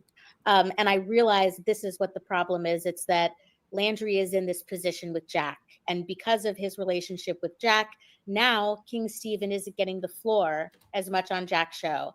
So I can see why King Stephen would be upset with Landry, because before Landry, he had more time with Jack. And after Landry, he has less time with Jack. So that's my knee-jerk observation. Interesting perspective. Flow State, any thoughts? No, it's a power struggle. Well, hold on. But let's you go. Okay, so if I'm going to assess your honesty here, Z. What is Stephen's channel, sincerely? If it's going to be a place where everybody gets blocked, everybody has to wait 7 days before they can even participate in the live chat. It's the same thing as Tommy. He accuses everyone of mod godding just so he can be the. How are you going to assess my honesty with a loaded question? Your assessment of I'm this talking show. about Z. I'm not talking about you. I'm talking about you. I'm talking about Z, Petter Dusty. I did not say your name. Yeah, sorry. You said you. So I said you, Z. I apologize. It's okay. So go ahead. Okay, so what is just what for is clarity, clarity open about that? Well, I don't know if it's a little hard to hear you, but I'm going to put Dusty in the back because his microphone's a little choppy. Well, I don't know if openness is necessarily his goal. I mean, it's YouTube. I'll just give you my opinion. YouTube to me is about presenting oneself, whatever it is, their paradigm, their worldview, putting your voice out there. And then those who want to tune in can, and those who don't have to. But what I've also learned is running away from those who are resisting us in this medium usually leads like you to... run away from Paul and you run away from... Hey, Bex, come back in here, dude. You did not tell me that. I got to get your backstory. Please come back in here and lead with that next time. I got to know what you're talking about. I don't care if you're tired. Get your ass back in here. Wait, when I kick somebody, they can still get back in, right? That's how it works. From people who you disagree with, it's the same thing. It's just avoiding. It's not Yeah, if you don't ban them, they can come back. I'm right here. Come back. Well, no, I'm but right you refuse to interact with Paul, from what I understand, right? Because you guys have your differences, and that's okay. There's no running away. Paul hasn't even tried. Paul hasn't tried to come on my channel, and I've never excluded Paul once from his channel, and he's never excluded me once from his channel. Should I slow it down and play it nice and slow? Yeah, I mean, again, this guy's a pretty good bullshitter, but he didn't give too much away there. But I'm sure there's going to be some tells if you want to do some body language analysis. He looks like he's squinting in pain when he tells the lie. That's one tell. When someone squints in pain like that, it's because their soul is dying a little bit inside every time they tell another lie or deflect or deny the reality. But they've gotten good at it. They're used to it. Hold on, wait, look at this one. People like Stephen's humor. Again, come on my channel. Sorry, go ahead. Yeah, Stephen has his moments at times. I think he's mostly laughed at because he's rather childish, and that kind of effeminate affect of his way of speaking. He's bizarre, He's I guess disturbed, we all are. I think. Well, I guess we all are in our own way, is what I'm learning. I guess whether I want to believe that or not, but that just might be part of the human condition in general. But and then you can argue maybe we all should be disturbed with what we're seeing or witnessing or experiencing. "Quote unquote," modern man lost again. It's no measure of health or success. Yeah, as in like a description of the where we're at. Like modern man lost again is it's no measure of health or success to be well adjusted to a profoundly sick society. So, but yeah, I mean, it gets back to this to this idea of, you know, to just even be in the corporate world or be successful, unless they're going to make a video about you like Dr. House, you almost have to get comfortable with bullshitting day in and day out. You know, I used to, it's kind of a shame because me and Mazio had a dynamic at one point in between all the rest of the nonsense. But I used to rib him about how he would wear glasses and have a lab coat on and try to act as if, and have to basically bullshit people all day, every day just to get a check, you know? And again, it's kind of who you are after a certain point, right? All right, bring it on, Bex. But talk with your most American. Sorry, I'm here. I'm here. Oh, okay. I'm here. Yeah, I don't even know where to begin. But I have logged, I mean, I would bet you over 500 hours. Why? I wouldn't brag about that. Yeah, why? I know. It's kind of a long story, but essentially, I'm the first to admit that I had a phone addiction, a YouTube addiction, a chat addiction. When I started my channel a couple of years ago, that was one of the reasons I started, was not only had I developed this panel channel addiction, evolved from a sheer phone addiction, but I had actually also started streaming on my channel nonstop, and I knew I had a problem. I was trying to figure out where this came from, what I was addicted to, and I was on my channel doing truther rehab, a chat rehab. This just was sort of my shtick, and in the process, I was quite a lol cow. To be honest, I had no idea. I came out here super naive. There was a time when Paul came onto my channel in the middle of the night. I'd been streaming for I streamed 17 hours that time. It was around the 14th hour. I was exhausted. I'd been over to Paul's channel. And this does tie into what happened with the sanity machine and how I sort of rebounded in there. Although Paul's not the hinge point. I had already had a whole bunch of people coming after me, not Paul. Because I was such a lol cow on my channel. I'd been running around for 6 months talking to everybody. And I had no idea that I was such a spectacle. And in essence, the night that Paul came onto my channel to say some things he'd said on OTW's channel that had caused a big shock in the community. Oh, the words, that were said about a woman's body parts.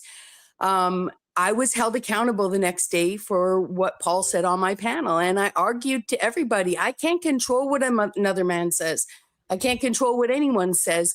And I argued for free speech out here, regardless of what people were saying.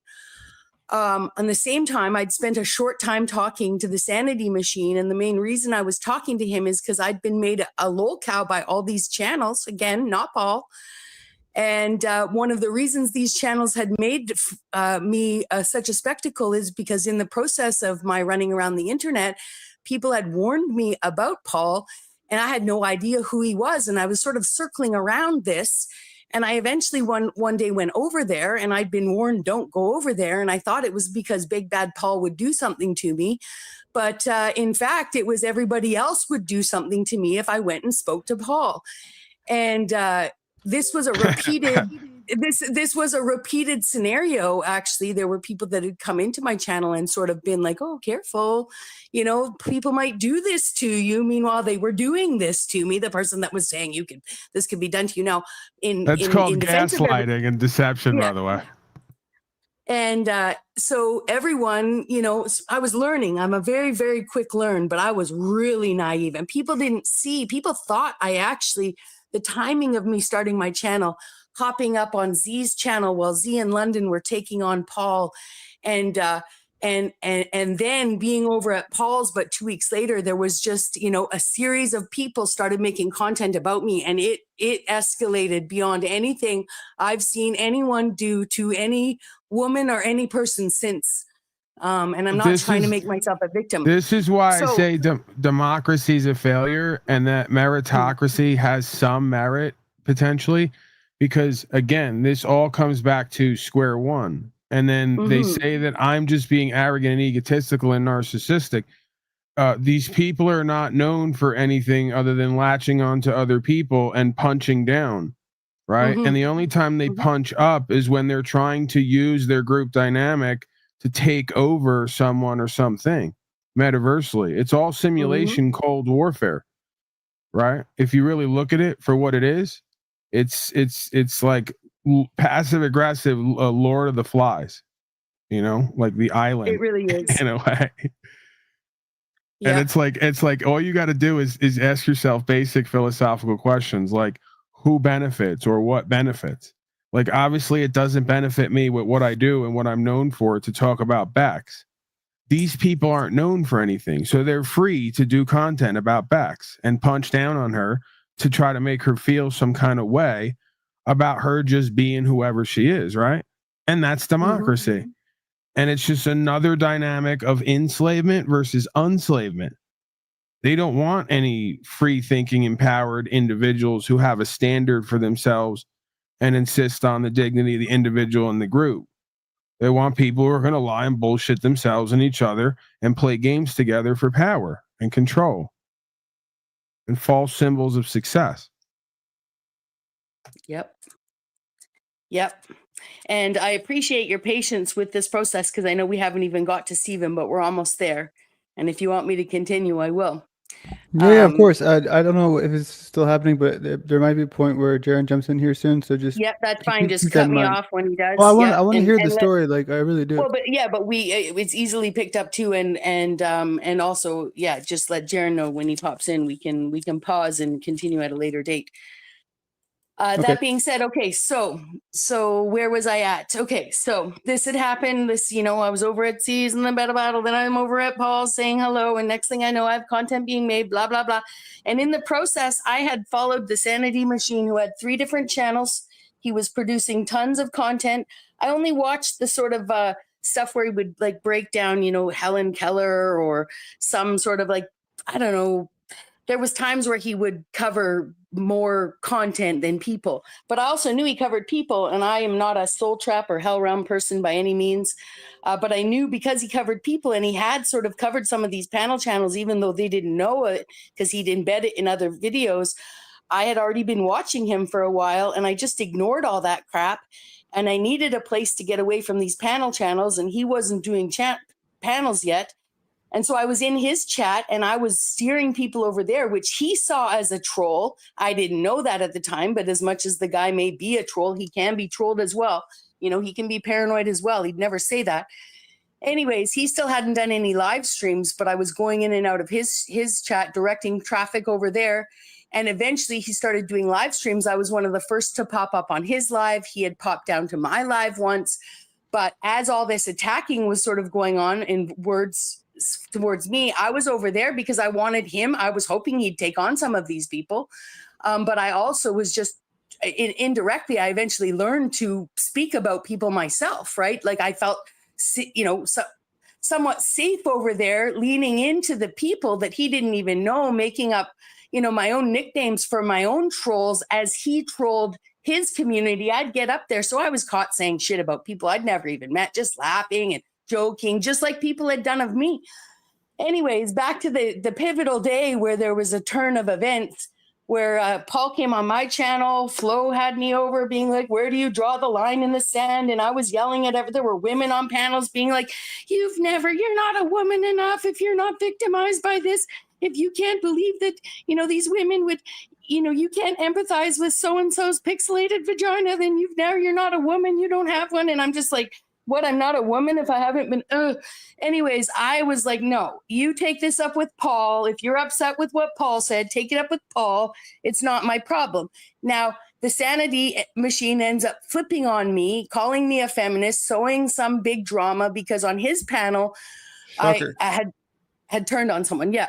Anyways, the long and short of it is that he flipped on me. And the only reason I never went in on Stephen when he flipped on me was because I had argued for Paul's right to free speech. And not that anything has anything to do with me, but I thought if I can say what Paul says about this other female content creator is okay, then how can I say what Stephen is saying about me is wrong or what anyone else is saying, and kind of psych myself into a weird thing.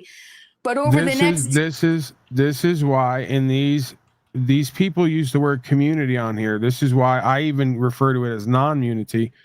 But this is why in these communities there has to be an objective standard for power and value, because whether everyone's going to cop to it or not, Steven is watching. Whether people want to cop to it or not, that's the majority of the goal, one way or the other, is power and value. And then is it true power and value with a source that is pure or well-intentioned and benevolent or beneficent for everyone involved to some extent?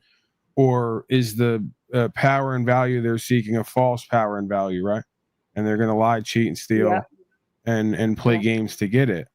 You know, and this is kind of what I've been saying and why I've removed myself from the panelverse on my broadcast, because it's like I want to create two separate worlds in that sense, because I want to be free to come and go, right? If I do my broadcast, that's my thing. I'm not going to fuck it up talking about or being interested in these people, because the audience isn't always as interested in the I don't want to say metaphysics of it, but I guess the psychology behind it, the sub-psychology. I mean, I'm entertained by it. I'm fascinated by it, and even interacting with it. And then after a certain point, it just becomes completely toxic and dysfunctional. But everybody, yeah, I gotta hold on. I gotta take over here. This is important. Okay, so Bex, I'm gonna kick you. No offense, I do love you. Yep. You're awesome and great, but I gotta make sure that I'm not afraid to kick people when needed. Paul, I do ask you to kind of leave some room for Jaron to talk. He doesn't usually ever come on anyone's show but his nowadays. He's about to come in. He's asking where we left off, and I'm letting him know. So okay, we are reviewing it now. We're gonna kind of So yeah, I'm gonna bring him in. I'm gonna explain everything that happens. I do want y'all to talk. I think y'all have some serious like I don't know. If y'all haven't talked before, that's fascinating to me, because I was asking him. He hates everybody, just like you. And I asked him about you. He's like, well, actually, that's one person I have no history with. So I'm gonna bring him in.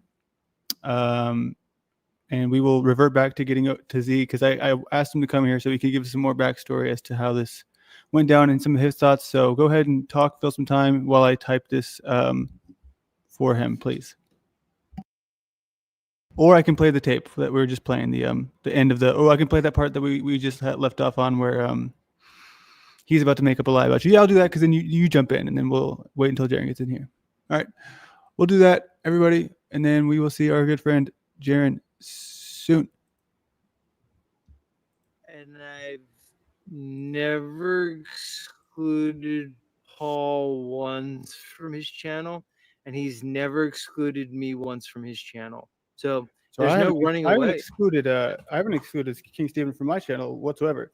King Stephen has banned me from his channel before I ever even got the chance to come on there. But see, this is what I'm saying. This isn't a genuine understanding of what's going on. So with the same thing is happening here, where Jack has told me, hey, King Stephen, I didn't realize that he spends 4 hours, sometimes almost every night of the week, talking about how I'm a cockroach and I'm a demon, and it comes to my face and says, hey, Jack, you're just my best friend. I love you. Let's all be cool and happy and nice. This is what Jack wanted me to come here to help him with, was to let him get more control over his panel. So it's not just, hey, I'm going to sit here with these people who are clearly playing me, and I'm going to look like embarrassed myself because I haven't had the realization that maybe just sometimes it's important to take power over your broadcast, because this is what this also is. It's not just a community. It is a broadcast where we are doing what we want to do, and the message that we want to share is our message to share. So for me, I have had no,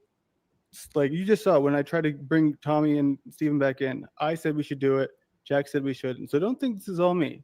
I'm tired of taking the blame for getting rid of Stephen, because that's been all Jack at least the last 2-3 times. Fair points on that. Links. Somebody asked for the links in the chat. Come on up, share your voice to today's chats with Jack, with Z. I'm excited. Let's see if Flow State's off. You know what? See, I've got to run. I've got to head out and do some work at a coffee shop. Blessings, Rose. Thanks for joining. Thank you so much. I'll talk to you soon. Bye.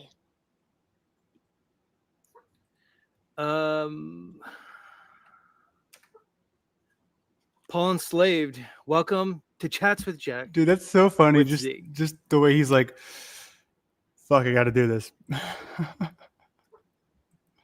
Yeah, Mazio, if you're going to say something, try not to lie every other word out of your mouth. You know that both of my accounts are banned in your area. That's why you're laughing and giggling. I've got to run. Sorry, I want to see that again, that little F. That my banned in your area. Lie every other word out of your mouth. You know that both of my accounts. I'm going to screenshot this. Hold on. All right. That's that double D, Laundry.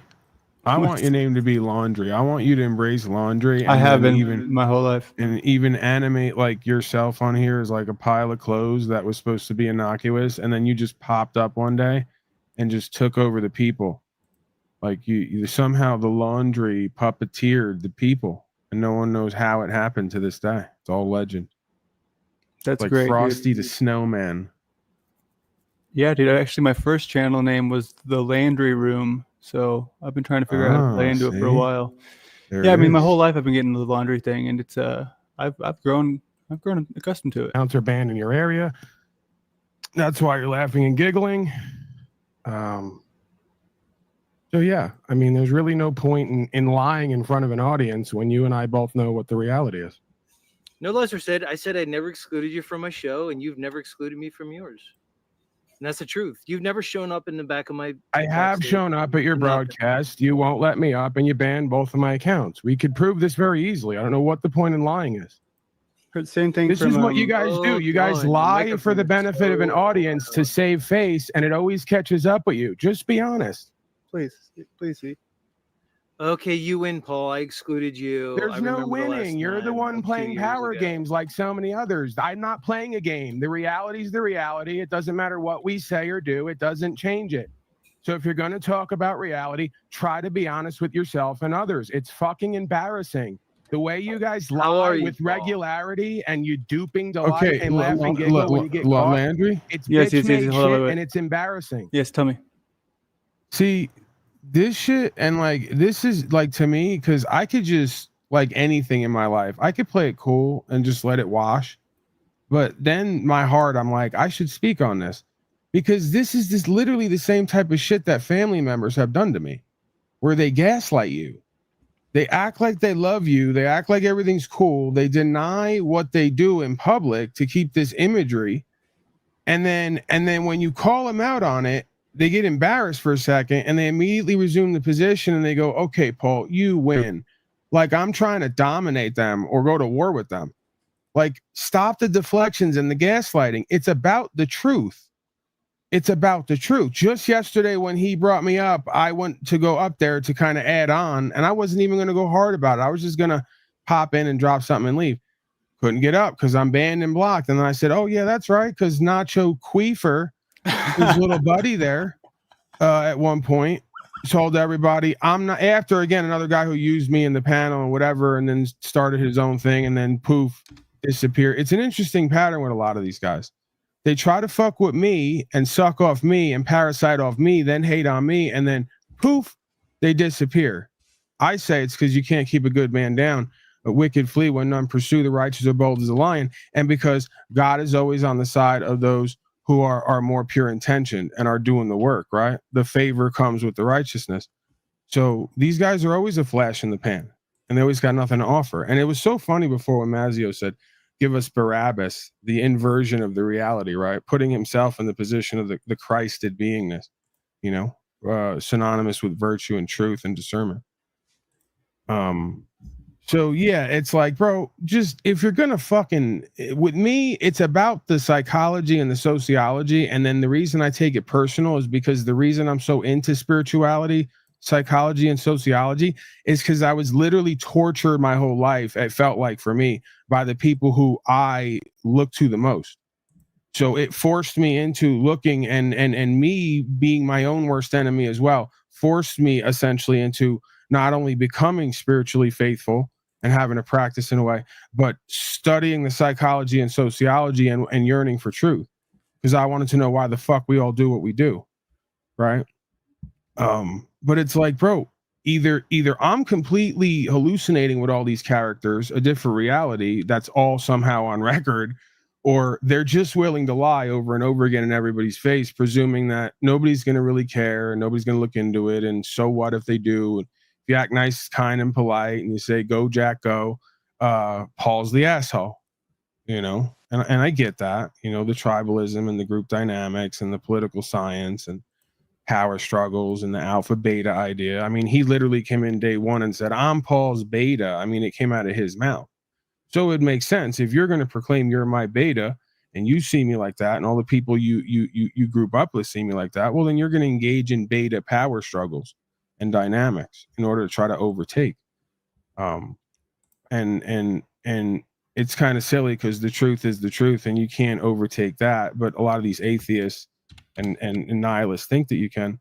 But I saw potential in a lot of these folks, and I've been willing to work with them in a certain fashion, but they can't adhere to an objective standard of morality and ethics, it seems. Absolutely. So what are the all the things? It's beta, gamma, alpha, sigma? I'm not necessarily saying that I subscribe to that. I'm just giving a reference point linguistically for this idea of inherent hierarchical power and value dynamics that reflect the worldly power and value dynamics, and it is hierarchical. This is the difference between individualism and collectivism. To me, as in my mind, my vision, one of the tenets is like you rise and fall on your own merits based on who you are as a being. It doesn't matter how many folks you get together to buy into a lie and repeat it. It doesn't matter how many people you get together to take one piece of truth in order to overwrite the rest of the truth in order to push your lie. Right, which is, again, these are political science games, and this is a holographic realm, and it makes sense because as within, so without, as above, so below. These panelists are going to reflect, as beings on the chessboard, what we see higher up the ladder, quote unquote. Right? It's all the same. Again, it's exactly why they say, I've had each one of these guys, like I told you, either say it's some version of why is he free or you can't live how you're living, and basically like one of my friend's moms at a party back in the day. Paul, don't try to stand for rights and freedom. Don't try to be free. You're crazy. This is wild. We're not going to be part of that. And why are you free? So these are what I would term in this moment holographic sort of ideals or lack thereof, and what I've termed many times inherent hierarchical power and value systems. And again, it ties into this theme of modern man lost again. Thank you for always tying it back into that, because I spent like 2 hours just like having it out with my little AI friend, like trying to brainstorm, and I was just like, dude, these are all garbage, man. Until that one, I was like, dude, that's it. I am lost. We're all lost. That's the thing. Yeah, well, this is one of the reasons that I believe that I partially resonate with you, is the recognition of that theme itself. Because if you look at my broadcast, at least a part of the time, one of the big themes that I draw on at a core level, essential level, the essence of who and what I am, or my gripe, I guess, or my grief is modern man is lost again. And then I ponder, was man ever not lost? And if man is found, right, amazing grace, like the song, right, once was lost, now I'm found. If man is found, what does that mean? What does that look like? So I see the because again, in life in general, right, there's got to be core archetypal thematics, and if you look into those thematics, you can extrapolate the expression of the beingness, right? So you come into this with the name Modern Man Lost Again, and right away I say, that's a guy who, let's see, but that's a guy who on some level potentially gets it. Yeah, so we have just a matter of minutes here until we have our good friend in the back. So I guess we'll just conclude with this, and he'll be here soon. Like a bunch of bitches in order to get them to act like men. How are you doing? Come on, You're not really interested in how I'm doing because you never responded to me the last time I reached out to you because you're not willing to be honest and those two straightforward. things are not mutually exclusive. I They are. cannot reach out to you, but also want to know how you're doing, right? I Isn't know. that true? I know. You're such a good friend of mine. You won't have honest interactions. You won't have back and forths. You won't have closure in any of these I interactions. wanted to keep this about Jack in case you didn't notice. This I isn't know. about That's why he let King Steven fucking in there like a gorilla. me and you. Keep about bullshitting me and Jack. everyone else, hoping that 3/4, which you're right. I see, Mazio, you're clever. You've picked up on the fact that 3/4 of the public can never figure out. Is that his name? Yeah. Oh, that's a nice little zing. Anybody's doing at any one time. But you and I both know this isn't about Jack here. It's about you and your power games. If you wanted to make it all about Jack, you'd have just stayed out of everything. But you can't stay out of everything. Really, because it's interesting Gotta be that relevant. Jack. Well, it's interesting. That's a nice allegation and claim, but the It's reality a is lark, Jack. man. It's a The lark, and we all see actual through it. reality. You're gonna talk over me or what? The reality is Jack has reached out to me multiple times. I don't mean to be that guy, but doesn't this guy give like a little bit of of that Jewy feel? Oh man, laundry coming out the basket. I mean, I the try not to small make hat. I try not to make it my thing because there's too many people who obsess over it. But I'm just getting that. They were saying the same thing about you. Really? No, I'm just teasing you, man. They probably were somewhere. I try not to go there, but let's just say that I've come up with at times what I do in jest. There's two ways. I'll come up with a name for you if I like you, and we kind of joke about it, or I come up with a name for you when you show yourself to be something different from what you claim. But one of my iterations for Mazio here was the Semitic warrior. I'll leave it at that. What the If you fuck ever is want to this- get this syndicated, you Beast got to stay Dynamo away from that person, dude? small hat stuff, Landry. Yeah, You know, I gotta. It's a show business, kid. This person here, this Peace Dynamo. I saw this person. I don't know if it was Cynthia or someone's reaction to some shit I was doing, but they were telling me like, yeah, Landry actually he lives in his mom's basement, and his parents are really upset because he won't get a house. And That I'm like, true? what? No, of course not. Dude. They just make shit up. They say, okay, I'm also an incel with Hold a on a baby. second. Hey, What's did up, you buddy? hear Landry doesn't have a house? He's with his mom. Okay. Oh, I'm still on. Thank you for coming, King Jaren. Oh, you're welcome. I thought it was gonna be Steven for a second. Oh, King Steven. Do you know King Steven? I've seen him on these panels and stuff. Yeah. He's garbage, dude. He's as bad as it gets. Okay, thanks for coming, man. I know this isn't your normal thing, and I do want to just get your opinion here because obviously we had this little thing where Z kind of showed, and I had this suspicion on the back end where I just could tell that this dude, obviously with his history with you, I had this feeling that this guy's gonna pull another thing where it's gonna be just the destruction of Jack. Maybe he doesn't make that angle. Maybe he does. I don't know where he's coming from, but for me, I do want to go back to that video you shared because I've been holding it this whole time. So can you give us some backstory on y'all's debate before he just destroyed you?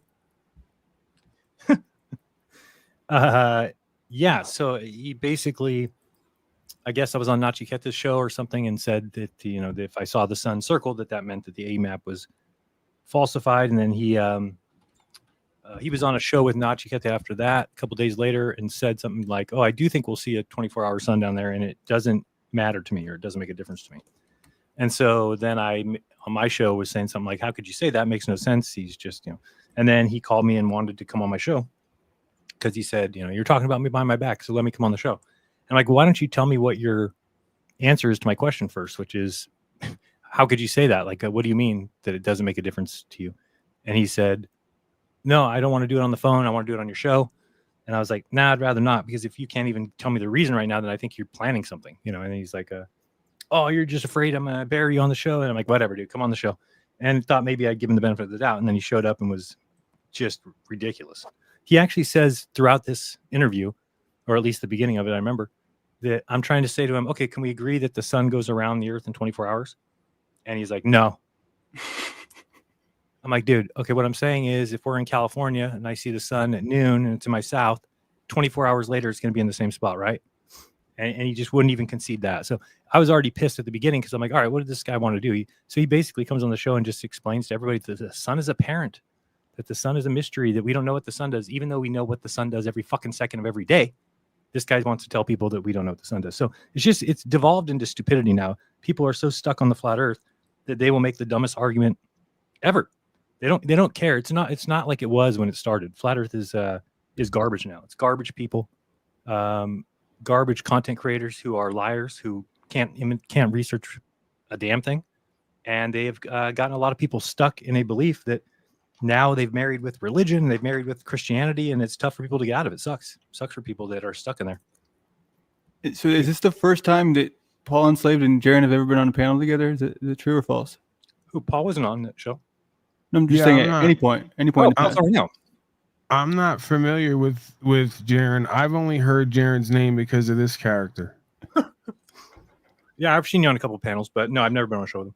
Oh, that's awesome, dude. What an honor. Two great guys, dude. I mean, seriously, like in the real of it, dude, both of y'all have this one thing in common where, you've been laying it out for a long time that these truthers are just full of shit. And it's like, what has that gotten y'all? I mean, obviously you get this position of being outcast because when you call these people out for what they're doing, and that's where I'm coming into it. And I don't know if I'm going to last 2 weeks because I'm just taking that approach of just being direct with these people. And this guy, I gave him the chance just because obviously Jack was saying, he's got, something he can help me with. But what he did on the back end is he presented this thing. He said, okay, so I took the AI. I have this AI that I used, and I took all of Jack's transcripts and I put them into AI to give us this result. And it gave us some like super nice, super polished result of things that would be probably from one of his streams. So I was like, wait, what do you mean? You put every single one into AI? How long did that take you? He's like, well, it took me all day. I had somebody help me. I said, well, what software did you use? Well, I don't know. Okay, so I'm like, well, what about the stuff where he goes like he blows up and gets mad at people? Landry, go ahead. I don't mean to inject some like conspiracy theory into this because this is like meta shit. I wouldn't normally care about this world and this shit, but I got dragged into it.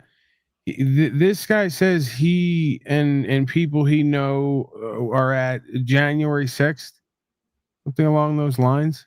This is what I found interesting, right? Is there's these, if you want to call them orbits or loops or just parts of the web that's interesting to me is synchronicity, right?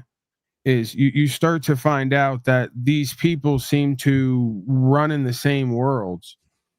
And they kind of somehow, somewhere related. I've had a handful of people show up around me who are part of these different events or been at these different events that are essentially PSYOP events, right? And these people come out of nowhere. And, we have Mazio saying that, he watched me for a year and a half before he ever typed anything or came up right away and tried to love bomb me. And then it didn't go how he thought, and then over time everything shook out the way it did. But it's as some would say around here, interesting optics. Well, I mean, where did he come from this time? Where he's gone for 3 months, he just comes back. Okay, I'm putting all of my time and focus and energy into Jack for unknown reasons. Yeah, well, this is why I start to, Slow State says he's a proud boy, a keyword boy, by the way. I don't know what he means by proud, but let's not get into it. But yeah, man, you just start to go, it's interesting. Don't say that word. I tease them about the agent idea, right? Like Fed State and Agent Mazio and all the rest of it. I'll tell you another not cool thing about Z, that at least for me, if like one of you guys ever helped me get a chick, and I mean one that I started dating and I wouldn't have dated her without you, I would feel that I owed you something for that, because it's just something that guys do, right? So basically about 4 years ago, I was talking to this girl for like a year or two, just kind of we're both flat earthers, we just talk on occasion. And then she got a boyfriend. She lived in Texas. She got a boyfriend, and she said, hey, he doesn't want me talking to you anymore. So, okay, cool. So for like a year, we didn't talk. And then the next time I talked to her was about, I guess it's probably about a year ago at this point. She messaged me and she said, hey, will you do me a favor? She goes, Zetetic Warrior, right? I'm like, well, yeah. Did you watch our show the other day? Like, he hates me. And she's like, yeah, but I really like him. And I, I'm really attracted to him, and he won't talk to me. I keep messaging him in chats and he keeps saying that I'm fake. He doesn't believe that I'm a real person. Will you stand up for me and tell him I'm a real person? I'm like, no. I said, he's not going to believe me. He's going to think I put this, you know, I'm setting something up. What? Sorry, I had to fix his face because he looked really ugly. I'm sorry. Oh, so I said, you know, he'll think I'm setting something up. And she's like, but Jaron, how will I ever talk to him? How? Because he thinks I'm fake. So he's not answering my chats now and he won't answer the comments. So I'm like, I don't know what you want me to do. I'm like, I have his cell phone number. You want me to? Okay, I'll call him.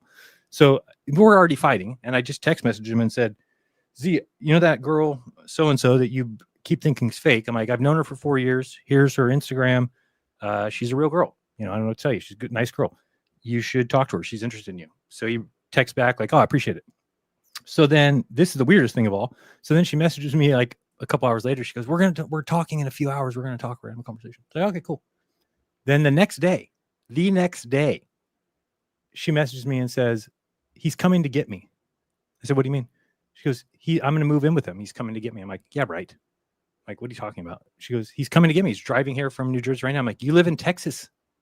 Nobody's meeting somebody one day and the next day driving to get them in Texas. She goes, nope, he is. He's coming to get me, I swear. So she hung up and I'm like, fucking Z. I'm like, does he think that she's fake?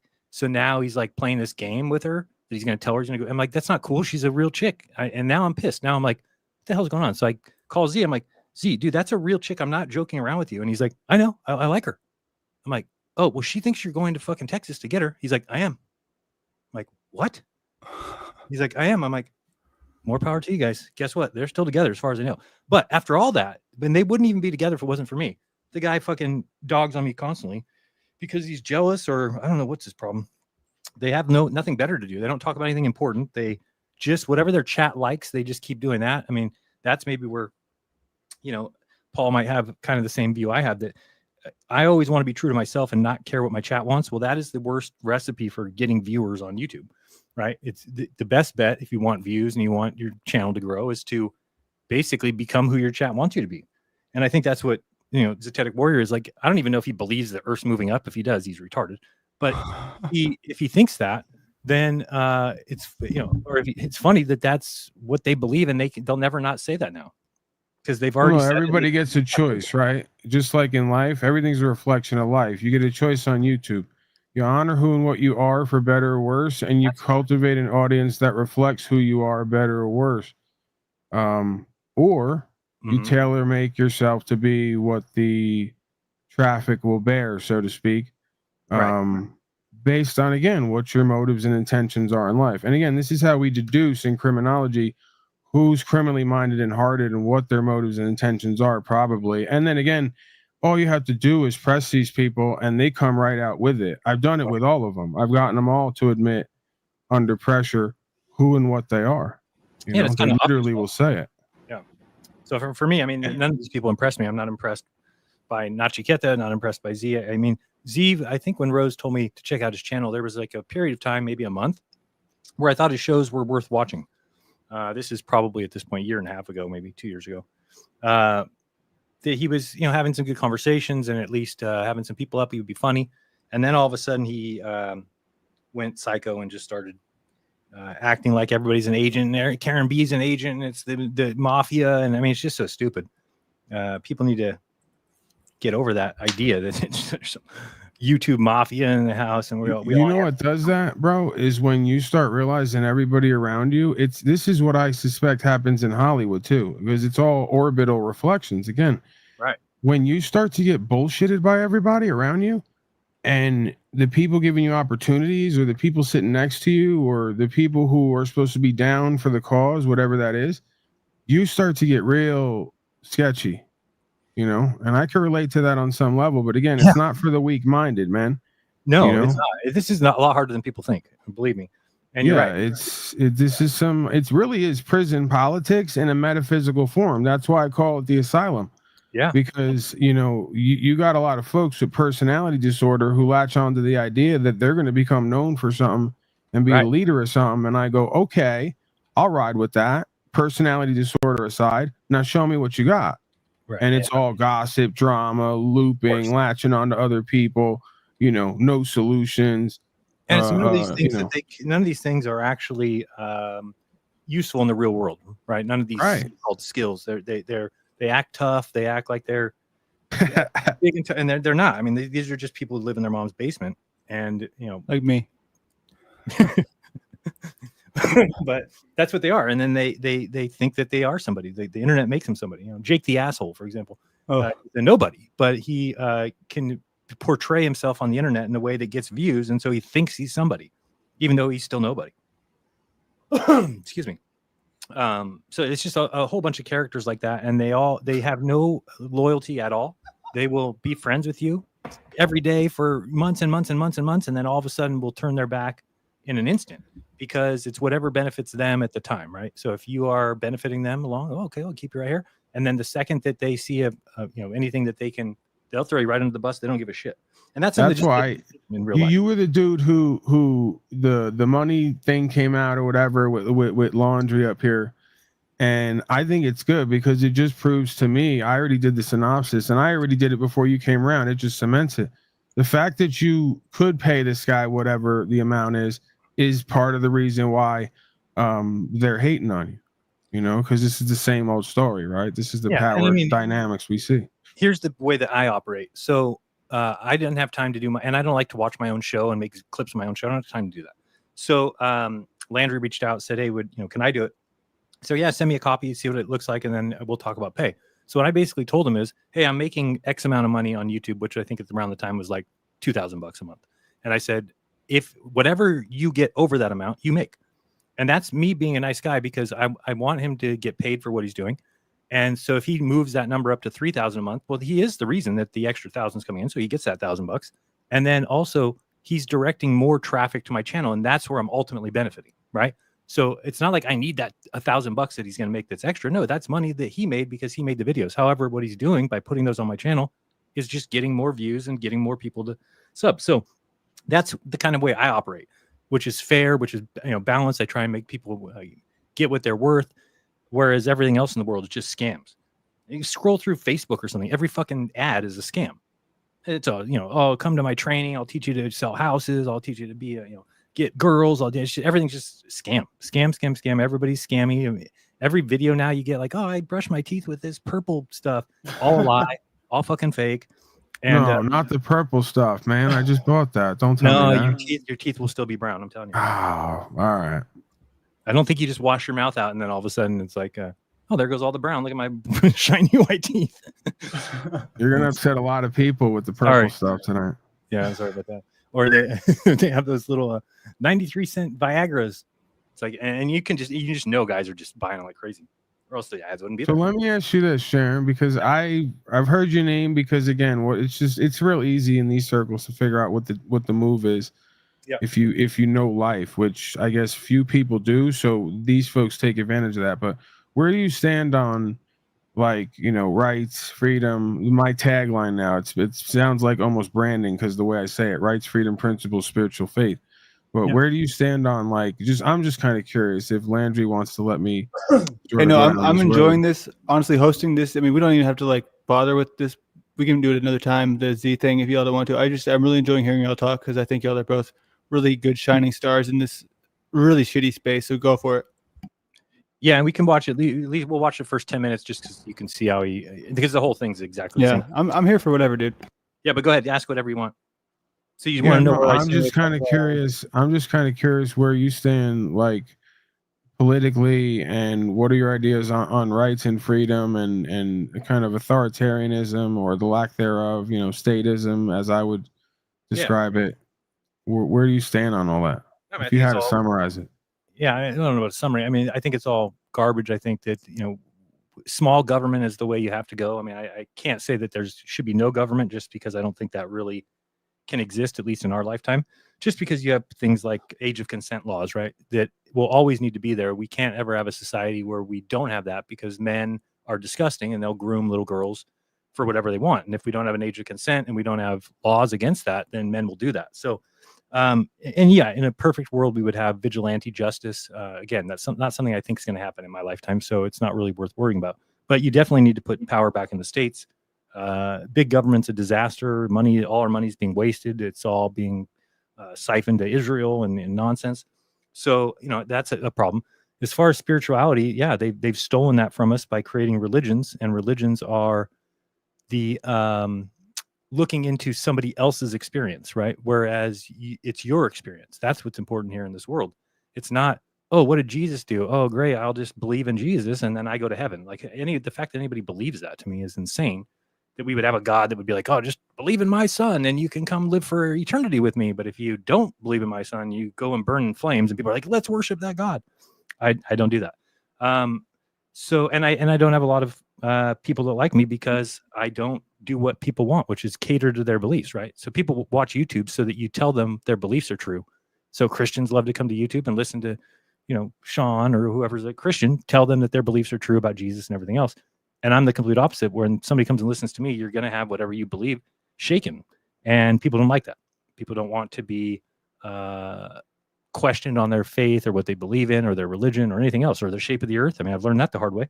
I mean, imagine for 10 years, I was a so-called truther. I went on a trip, came back and told the truth and got destroyed. So, I mean, that just, and people don't even realize this is why I never called anybody a shill in my entire career. Because if you call somebody a shill and they're not a shill, guess who knows right away that you're a piece of shit researcher? That person.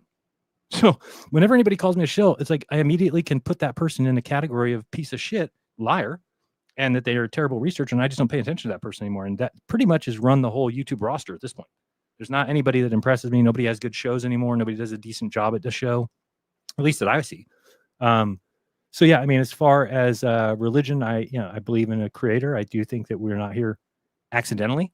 I believe that you have to make amends for the wrongs that you made in your life. So if you were a bad teenager or 20s and you did, then you need to be taking steps to do more good for the world than you did bad. Because I do think I ultimately think we judge ourselves. I know that sounds a little cliche, but we are the consciousness that is the creator. I don't believe in like an external guy that's sitting up in a chair somewhere watching what I'm doing. Imagine being God, like the one that they describe. Why would anybody want that job? Everybody's praying to you all day. So just all day you're sitting there and people just begging you for things and praying. My dog's sick, my grandma's sick all day. And then Christians say that he already knows what's going to happen, which is ludicrous. If you know what's going to happen and you're still living that life, that is hell. Imagine that you knew everything that was going to happen from this point forward, but you still had to live it. You'd lose your mind. I mean, there's nobody, not even a God would be like, oh, that sounds like fun. I'll just go through life again because since I already know what's going to happen, I'll just do it again. So it's just insane to me. I think that's why we were created with free will.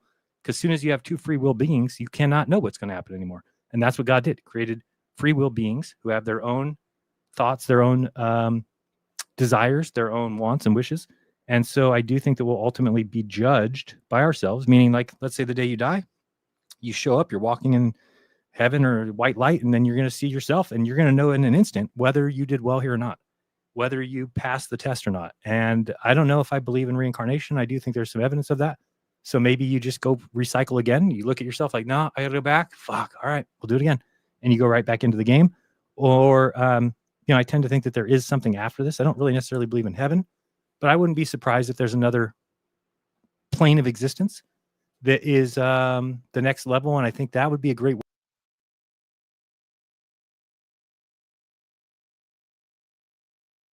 world. And in that world, you do remember your previous life, meaning that you can remember what we did here. And then you'd have that world there where you can leave your doors open at night and you don't need to lock your car doors because you're living with good people. In this world that we're in here, people are pieces of shit. They are rapists. They'll take advantage of anything they can. They'll steal anything they can. They will screw you over if they can, because it's a world where that's allowed. And it looks like it's allowed because, well, nothing's going to happen to me. But anyway, that's my kind of spiritual belief. But I believe each person is free to their own religion. If they want to believe in Jesus and God, and that's what gets them through life, that's fine. I think. What about Sphinx Cot? What if someone chooses to worship the Sphinx Cot? The Sphinx Cot? Yeah, that's Sphinx Cot. Oh, well, if that makes them a better person, I guess it's all right. I mean, religion is for yourself. It should be about your personal growth and your personal. So, I mean, whatever that gets you through that. I mean, it can't be, there's no way like Christianity is right and this is wrong. And you can't, no, I mean, wherever you're born, you're going to grow up in that custom. So if you're born in Japan, you're going to grow up Shinto and you're going to, right. And so it's got to be that there's many paths to the creator. And I think that in the world, everybody is worshiping the same creator. And this is how dumb we all are, that you got the Muslims yelling Allah and you got the Christians yelling Jehovah, but there's still the same entity they're worshiping. They're just men's ideas of them. So that's just, the Bible clearly to me is written by men. I don't see anything divine in it. There's no prophecies or anything like that people want to pretend that there are. Why is there no? So you don't believe in a creator of the universe? I do. Absolutely. Okay, so but so then is there any possibility that through divination the book was written, or some aspect of it? Because if all man or woman is divinely connected to source on some level, then there's truth in there, right? Yeah, and that would be okay. So that's for you to discern what you want to take from it, right? Because I do think all people are inspired or can be inspired by God. I've felt inspired by God, but that doesn't give me permission to then write a book and give it to other people and say God said it. No, I agree with that. That's cult behavior.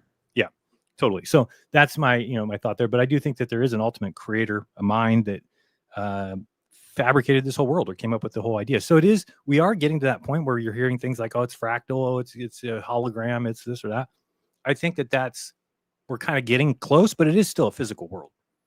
It's not a hologram, but it is a physical world that kind of just exists, right? It's like we just exist. It's it certainly is not a Big Bang kind of thing, at least in my mind. So I was shocked. I thought that the Earth was flat. I thought that I had seen enough to know that it was flat, and that all these things that came up would always lead me to that flat Earth, and then nothing seemed to go towards the globe. And then I guess it was probably 2-3 years ago that there started to be those things coming up that didn't seem to have an answer, and they kind of started to bug me a little bit, like these stars moving the opposite direction in the south, or the circumpolar stars in the south completely destroy the flat Earth model. And so as those things came up, and I always knew about the 24-hour sun in the south, so that's why I said it was fake and said it didn't happen, because we didn't have evidence of it, and because it wouldn't work on a flat Earth model. So eventually, when Duffy made his announcement, he was going to take people to Antarctica. Right away, I was excited for Dave Weiss. I thought Dave Weiss would go. And I was like, this is going to be awesome. We're going to find out for sure one way or the other, and we'll know. And then Dave turned it down and said, I'm not doing anything with that demon, this and that. And then I found out I won second place in the contest or whatever, or in the poll. And so Duffy reached out to me and said, would you go to Antarctica? And I was just like, no, but not by myself, because, if I go down there and you guys, I have a heart attack, because, nobody's going to go down there and research that. So, I don't feel comfortable going down with just a bunch of Globers. And I knew that flat earthers weren't going to have money to go down there. So I knew it was going to be one, if anything. And then he said, well, what if I got somebody else? I said, yeah, if as long as I, like the person, I'd be interested in. And he said, Whitsitt. I'm like, well, yeah, Whitsitt's my friend. So clearly if he's one that goes, I would go too. So he said, okay, we'll work on that. We'll try and get that going. And then right away I started, this is about 6 months before the trip. I just started to really kind of buckle down on trying to get an answer. And I kept hitting this wall, and the wall is that the AE map is the only flat map that there'll ever be, period. End of story. There is no other option, because we know the order of the continents. This is not question. This is like when you listen to Z, we don't need, this is not questionable. It's fact. The continents are laid out correctly. And the Tropic of Capricorn and Cancer and the equator cannot be moved, and they're not man-made. They are the physical underneaths, if you will, of the sun at the extremities of December, of June, and the equator at the equinoxes. So once you lay out the continents and you lay out the three circles, the equator and the tropics, guess what you have? You have the AE map. So if we falsified the AE map, which we absolutely 100% have, then the flat Earth can never be true. And as truthers, we should fucking get our balls, hold them, and just be like, we were wrong. It's okay. You're not going to get everything right as a truther, because you're speculating a lot, and you just move the fuck on. But you can't. Well, Jaron, here's the joke to me about it is, from the get-go, from my angle, like covering slavery, genocide, mind and heart control, right? Legal and lawful stuff, court, and how we operate that. Mm-hmm. I've always laughed how these people selectively choose to latch on to the shape of the earth. It's a convenient distraction in a way, right? Yeah, you got literal slavery going on here and literal genocide, and they're overlooking that to argue the shape of the planet and all the rest of this. I'll tell you why, and it happened to me. Because they're fucking cowards at their heart. Well, I mean, But you can yeah. go ahead and answer. Well, I wasn't going to say that about myself, but no, I mean, really what it comes down to is that I did have some popularity as a younger person, and then got married at 31 and kind of got away from that. And I do think I had a little piece of me that missed the validation that comes from that. And so when I found Flat Earth and I put out my first video, I can remember the feeling of having a bunch of people who watched the show, who watched the video, like, that was a great video. I think you're so smart. I think just like you are right. And so that all that does is it builds up in your mind that you can't be wrong. Because how often do people, I don't know, get told or get picked to speak at conferences that are wrong? We don't, it doesn't even make sense to you. You're like, what? Well, you wouldn't have somebody speak at a conference that's wrong. So as you get invited to these conferences, and as you have these Flat Earth conference, and you've got a meetup, and all these things just reconfirm that you're right. And your brain likes that. And our brains like as little work as possible. Your brain does not want to learn things again. It does not want to get a new belief system. And so it does protect your current beliefs, and it will rationalize those in any way possible. And this is an extreme example. Look at what's going on now. All these flat earthers, because if they ever said, oop, the earth's not flat, guess what that comes with? Apologies to family, apologies to friends, apologies to people they know. Maybe they lost their job because of it. Who knows? They may have lost a girlfriend because of it. All that things start to bubble up. Or you just say Jaren's a liar and a shill. So this is just a sign of flat earthers being extremely lazy, that they would rather throw somebody under the bus because it's quicker, it's easier, and it protects their beliefs. So the problem with that is that it's going to be very difficult for them to realize that they were wrong. And that's why most human beings never get free, is the tribalism. Yeah, and I think that now I see that everywhere. So now I'm looking at it like, I wonder how many Christian pastors did their Christian pastoring for 10 years or something, and then realize, oh shit, this isn't right, but I have no choice. There is no recovering from that. You can't be like, oh, now I'm going to get out of Christian pastor. I'm going to go, well, it doesn't work. And I'm an example of that is I'm not getting my channel's done because once you have portrayed yourself as, hey, I know the shape of the earth. And then all the people you've been telling that for 10 years, you're like, hey, by the way, I know the shape of the earth now, and we were wrong the whole time. It's actually this. That's that's just destroying your channel. If you're, because I don't know this debate and the facts, I don't have an opinion on it. It doesn't matter to me. Again, I have priorities here. But if what you're saying is true, then your pivot on your channel is the same thing that I talk about, because I think there's priority there and importance, which is inherent hierarchical power and value systems, right? The psychology and the sociology behind consensus thinking and conformity. Yeah. Versus the individuation process, actualization and realization, life on life's terms, right? Correct. Truth. Yep. Because otherwise what you're doing is you're just copying everybody else. And this is what they want the world to become, is just everybody's just a copy. They're all NPCs. And that's what we're getting. This is why doing what we're doing here is actually in the minority of what people can do, because you have to be thinking for yourself to sit here and make up words out of nowhere when you got no script, you're just talking. That's not something a lot of people are very good at, because they listen to others. And when you listen to others, then that means you're not quick on your feet. You can't talk about any random subject at any time. So, this is what we see is a lot of this, and I'm getting it all over the place where people are constantly coming to me and, well, what do you believe about this now? And I think it's so funny because there's not one time that I've ever thought to myself to ask any man what they believe about anything. It's so weird to me that I would ever think of another man and be like, what does he believe about this? And that's all they do is they because they can't even come up with beliefs on their own. They have to get your beliefs and then base their beliefs on yours. So I just think that it's just a sign of a society going way south. I think men are absolutely destroyed. And because of that, they're not getting, quality women are tough to come across. And the men are not really worth it to women. I mean, I'm not saying all of them, but obviously there's some good ones out there, but I would say a vast majority is hurting. And I think it's been done on purpose. I think this is all by design, that they've kind of poisoned men with the atrazine, with the estrogen, with, fluoride, you name it. And it's with porn. I mean, porn's been probably the biggest tool ever used against man. And it's succeeded extremely well. And so how do you get back from that? Well, you need men to actually stand up and be men. The problem is that they're too busy watching porn. So we don't have time for that. But Hey, Landry, I don't know what he was saying. I was too busy watching porn. What were you guys talking about? I don't know. I was jerking off. What was up? Was it jerk off break? You didn't tell me when that was going to be. Yeah, we get to turn your no, camera we're still on, mic off is the rule. Okay, that's funny. Okay, so Anyway, ask away. I actually had a question for you, and then I lost it. But essentially, it was along the lines of, do you believe in karma? That was one idea that came up to me. Do you believe in this idea that kind of what you put out is what you get back? Sure. Yeah. I mean, I don't think there's, karma's a bitch. It's not like, this thing is going to come get you, because you can, let's say you're a thief and you steal a bunch of things. It doesn't always mean you're going to have something happen to you bad. You could steal a bunch of things and then just decide you're going to be done doing that and probably be just fine. But the problem is that negativity breeds more of that in you, and you become a worse and worse person. And eventually you probably are going to get caught. And it's because you actually, I believe that besides the Bible, God gave us what's inside of us to decide what's right and wrong. So we all knew from the very beginning what things were right and what things were wrong.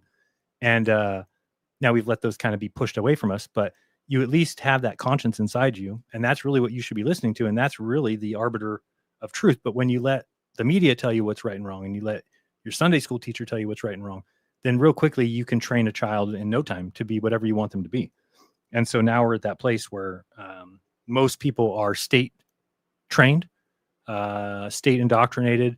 And, some of that, it's hard for me to say this, some of that's a good thing. I know it sounds crazy, but indoctrination is not totally a bad thing if you're teaching the truth, because that's what you would want for a society. For instance, if we all had kids, but we had some truth that we were working towards, then it's good to teach the children that truth. And you wouldn't wait till they're 15. You wouldn't say, let's wait till they're 15 and they can actually process what we're telling them. Because in that time that they're growing up, they're going to learn things, and that's going to become who they are.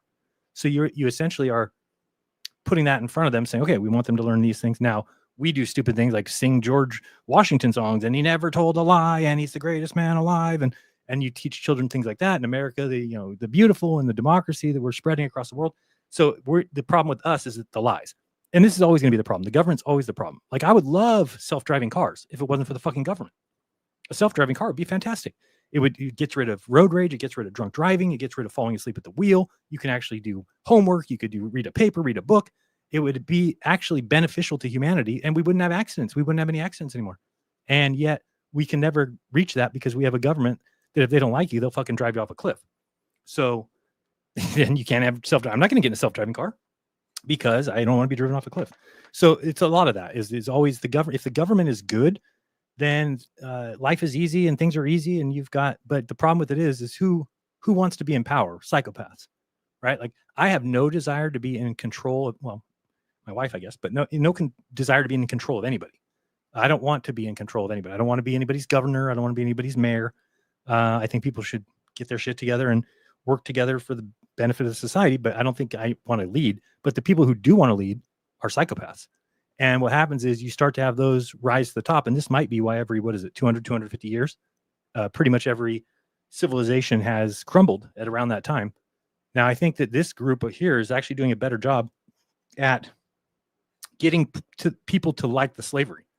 And if you do that, you might have figured it out. You might have figured out a way to keep people in slavery and in servitude and have them be happy doing it.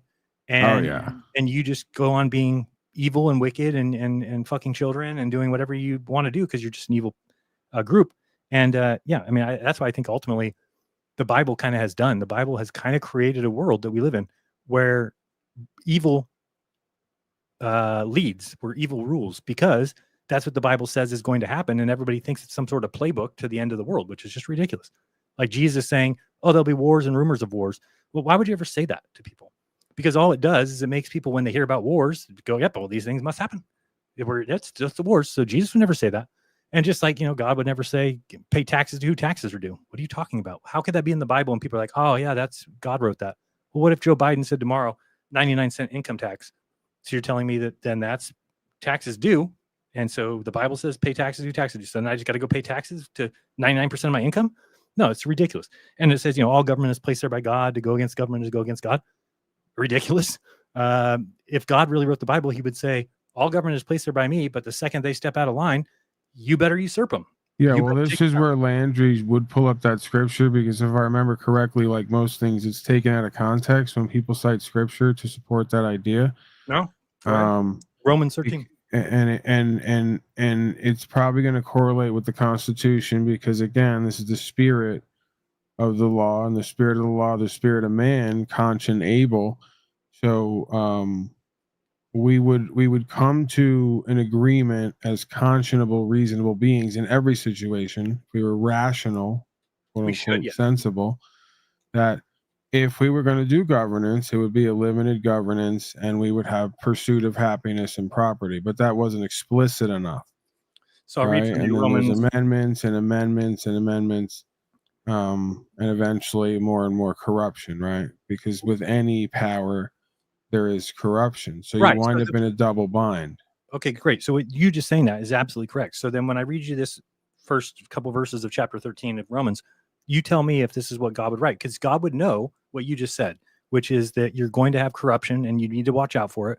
So this is what it says. It says, let everyone be subject to the governing authorities, for there is no authority except that which God has established. The authorities that exist have been established by God. Consequently, whoever rebels against the authority is rebelling against God and what God has instituted. And those who do so will bring judgment on themselves. That's a bullshit line that is incorrect. You do not bring judgment on yourself for going against the government because the government might be telling you to put a vaccine in your body that has never been tested. The government might be telling you a lot of bullshit. And so no God is telling you that, oh, I put those government there. And so whatever they say, whoever goes against the authority that I put there goes against me. You would never say that. And it's an embarrassment that people claim that that's the word of God. It's just not. It's written by the authorities. It's written by the governors. It says right there. It says, you don't think that these people in control are just there to help us and keep us safe and like love on us? Like let me read many you of this us next line. didn't You'll get have it. loving parents and family. Is it possible the government is just trying to love on us and keep us safe, like the parents and family we didn't have? That's what Biden was doing with those girls. I thought he was doing a little sniffing a little too closely, but he might have just been caring for them, being who their parents needed or who they didn't have. Well, he's old school. He loves and cares in his own way. Well, he had, all the boys used to jump in the pool and rub his leg. I don't know if you know about that. He tell you the story. So anyway, then he just goes right into what you just said. It says, for rulers hold no terror for those who do right, but for those who do wrong. Do you want to be free from fear of the one in authority? Then do what is right and you will be commended. For the one in authority is God's servant for you. So Hitler and Mao Zedong and Mussolini and Biden and all these guys, they're actually just God's servant for your good. Oh, yeah. But if you do wrong, if you would just listen to these people, they're going to bring you closer to God than ever before, quicker than ever before. That's what happened. Is people didn't listen to Mao Zedong. They didn't listen to Mussolini. If they would have listened, they were going in the direction of God. It says, for one, yeah, they're going to send you to meet Jesus real quick if you would just listen to him. I don't see the problem.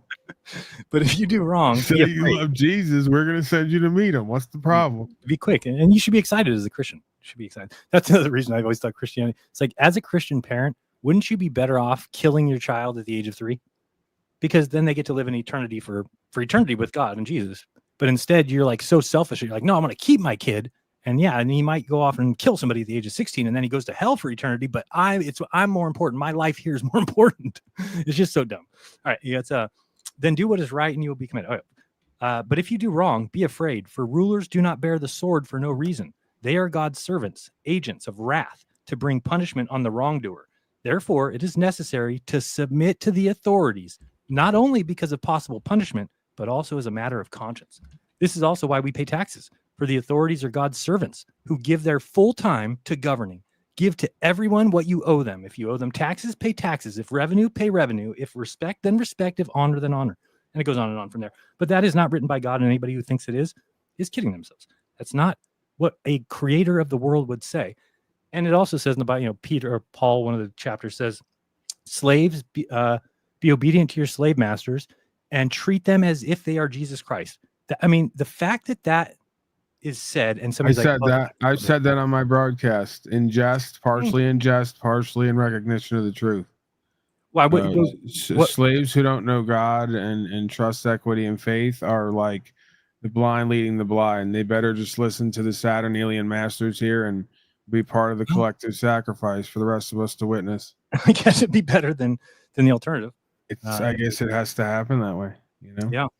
So that's basically it. I mean, so yeah, anyway. So for me, I've got problems with all that. And I just think that we know better. We know better. And I mean, the book being written Word also is a problem because Word can be taken any way you want it. And I have an example of that. It's kind of funny. My wife's brother-in-law, I guess he's my brother-in-law too. Her sister's husband is a pastor. And about 10 years ago, we were at his church and he was doing a sermon on tattoos and talking about how tattoos are wrong and don't mark your temple and all this stuff. It's about 5 years after that, my wife comes and tells me, she goes, "You'll never believe who has a bunch of tattoos now." I'm like, "What do you mean, who?" She's like, "Levi." I'm like, "What?" She goes, "Yeah, and you have to listen to his preaching." So she pulls up his church on YouTube and it's the same chapter of the same book he just changes it. So he never acknowledged like, "Oh, I used to say that you couldn't have." We were at the service when he was saying you couldn't have you couldn't have tattoos. Now he's reading the same words, but just changing it so that you can have tattoos. So people need to recognize that that's a very easy thing to do when you are interpreting what written word is saying, especially when it wasn't written in that language, right? So the Bible wasn't written in English, so it's been written in another language, whether that's Aramaic or Hebrew or Greek, and then translated. And then really, so even the scribes who translated it had an opportunity to change things if they want. And then there was no such thing as punctuation. So I've always interpretation should oftentimes, it would seem, conflict with what you would even want it to be.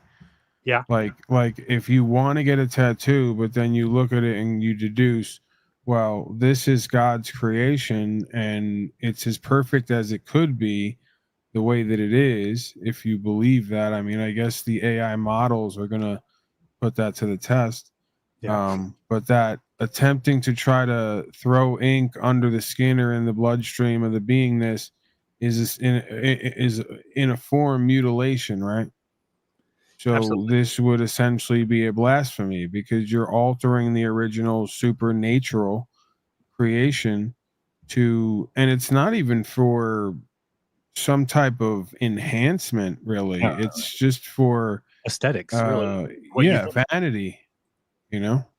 Yeah, and I think that so what his thing was, what he was saying on the altar was, oh well, as long as you're honoring God in your tattooing, that's okay. So you can, even though I think it even says like don't worship the graven image or something like that, but because he was basically saying, oh, I'm paying homage to my daughter who died, and that's why I got this tattoo. And then once I got her, I had to get my other kids, and then he had this. Now it's like got whole sleeves and everything on. This is chimpanzee logic, like when the humans say, "We're going to kill the animal and honor the animal." They Right. kill the animal and then they bend over and they like do some kind of mockery blasphemy on top of it to really cement in the death worship, Well, see, like that's I mean, so how do people think that's God? Why would God want you to kill animals for him? I mean, clearly it was the priest class, which has gone on for thousands of years. Now it's the government and the priest class are sharing duties of keeping people brain dead and subjective. But back then they just were telling people to bring food, bring your firstborn and bring this calf, and then they just ate like kings and told people God ate it. It's like so obvious. And then they have things in the Bible like God says, bring a turtle dove in here and twist its head off its neck and then drink or drip its blood 7 times on the altar. Like nobody can believe that God is a superstitious person that's like drip the blood 7 times on the altar. It's just insane. And if that is God, then why would you worship him? It's not a very it's a crazy person. Yeah, well, this is that separation between a spiritual practice or divination, if you will, versus dogma and culture, right? The root word is cult. It's almost like a indwelling intelligence, spiritual SI, right? Or SQs, instead of IQ. It's like a spiritual intelligence test. What will you or won't you do in the name of? And that might be our test here. Fill in the blank. Yeah, it might be the test here because you should realize that there's some things that are not worshipable traits. Like we know that if a woman loves her husband, but because she's afraid he's going to beat her, that's not real love, right? But that's their love towards God, is that they're afraid that if they're not what God wants them to be, then he will burn them for eternity. And that's why they love him. And they're like, oh, he's a just God. And you're just a pussy. That's what you are. You're just a pussy, and you're afraid of what the God will do to you if you don't. So that's not commendable. And it wouldn't be if there was a God. No God would want, oh, I'm going to create all these beings, and the ones who do exactly what I want them to do and are like robots, those are the ones I'm going to love forever. It makes no sense. Zero. Yeah, I'm not so sure where I stand on judgment in the sense of condemnation, but judgment in the sense of cause and effect. Like if you do this, you're probably going to get this over a long enough period of time. So essentially probability. But do you think that somebody, let's say somebody commits a bunch of murders, I mean, I could see that person just going to sleep forever. Like that would be your ultimate punishment. That's, I think that there's no hell, there's no burning in flames, but there would be the, you no longer are a part of this existence. You're no longer a part of the creator. You're no longer a piece of the ocean. That would be, I think, the ultimate punishment. Probably the worst thing that could happen to you is whatever happens here on earth, plus you go to sleep forever. I think there's certain people here who try to game the earthly system. I don't know if they can game the cosmic system, but it would seem to me to be that it's not that God works through the earthly system, but the devil governs its people, right? So for those of us who are like quote unquote regular people, if we do certain activities, there's a high probability what we put out is what we're going to get back. True. We're going to find ourselves winding up there, right? Yeah, it's they've kind of utilized that script, I think, for a long time. It's probably the best method to get people to do what you want them to do, and then also to be meek. This is why the Bible works so well for them, is they say you can't get into heaven if you got a lot of money. So everybody doesn't save money because they want to go to heaven. So what does that do? It leaves money for the elite and the wicked and the evil to get richer. So they tell you that, Jesus was meek. Look what happened when the government came after Jesus. He didn't do a damn thing. He let them take him to the court. They let him condemn him, and then they hung him on a cross, and he never complained 1 second. And you're told that this is the heroic thing that he did. And really, that's just them putting the archetype out there for you, if ever to be attacked by the government, to tuck your dick between your legs and go through the process of being destroyed by the government, because that's what happened to Jesus, and he didn't do anything. So the whole entire Bible is this idea of how to control people. And I even think that the Old Testament versus the New Testament is the different stories. Originally, they were able to talk about the God in the sky and scare people that way. And then when that God wasn't following through on things, they had to bring God to earth. So they came up with the character of Jesus. I mean, I have a weird theory about Jesus. Wait, so then what's your, I have a couple things there, but what's your relationship with the creator then? And also just comment on what you said. Jesus did it essentially in his time, and it would be the same in this time. I always contend did a capital offense. He got physical with the system, Yeah. It's like exactly. If Paul Enslaved punched a cop and the cop made him carry his own cross and get hung on it, it wouldn't be a surprise to anybody, regardless of what he was talking about before or during or after, I tend to think, or at least I hope or something. I can imagine Jesus coming here and being against the Old Testament God, because he would have recognized what I recognize, what I think a lot of people recognize, that the kingdom of God is within you. Heaven is within you. God is within you. That's the voice that you hear was inside you. So I think Jesus, if he came saying those things, and I think that he said them because he also said some weird things that nobody can explain, like no man has heard God's voice or seen his face, which is completely against what the Old Testament says. The Old Testament says God saw many people and walked with Abraham and walked with Job, and Moses saw him like a friend sees a friend.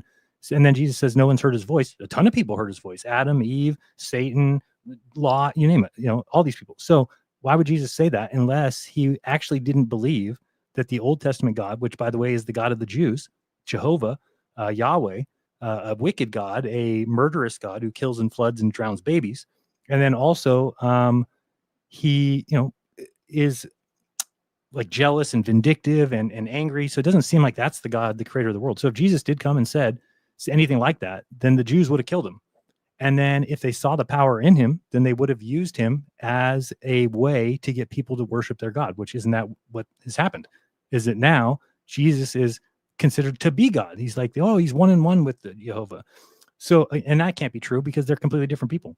The God of the this is personality dynamics and power dynamics as well. This is astrology. This is the struggle between Saturn and the Son between Luke Skywalker and Darth Vader, right? Yep. And it ties back into this panel verse, right? Modern man lost again. Landry show. Yeah, it's definitely fascinating. Yeah, I got away from it because I don't see really the benefit. What I was going to say there is real quick, Jaron. Yeah. What I was going to say there is the Saturnian dynamic would argue that the Son was a little too overconfident, right? You know, so it was a little too overconfident, a little too egotistical. Had to get taken down a peg, right? Taught a lesson. Right. And then you make sure it doesn't happen again. Nobody else comes along. Right now, if you come along and try and say that you're God, they'll just call you Antichrist and take you out. So, yeah, I mean, it made a point not to do that. But, I think Jesus was just the first one who kind of was seeing what was going on. The kingdom of God is within you, and that's where you will have eternal bliss. Wait, hold on a second, Jared. Yeah. My coherence level is low. Yep. Mine is? Who said what? My coherence level is low. Who said that? It's your the chat's talking about how you're about to fall asleep. No, I'm just on a lot of THC oil. Okay, we'll get it up there. We'll get it up to excellent. Sorry. Wait, am I really not coherent? No, you're coherent. I was just sound making like sure you're paying attention. That's all. I'm dragging. Oh shit, I'm not watching any chat or anything. Listen, if I'm not coherent, then keep my.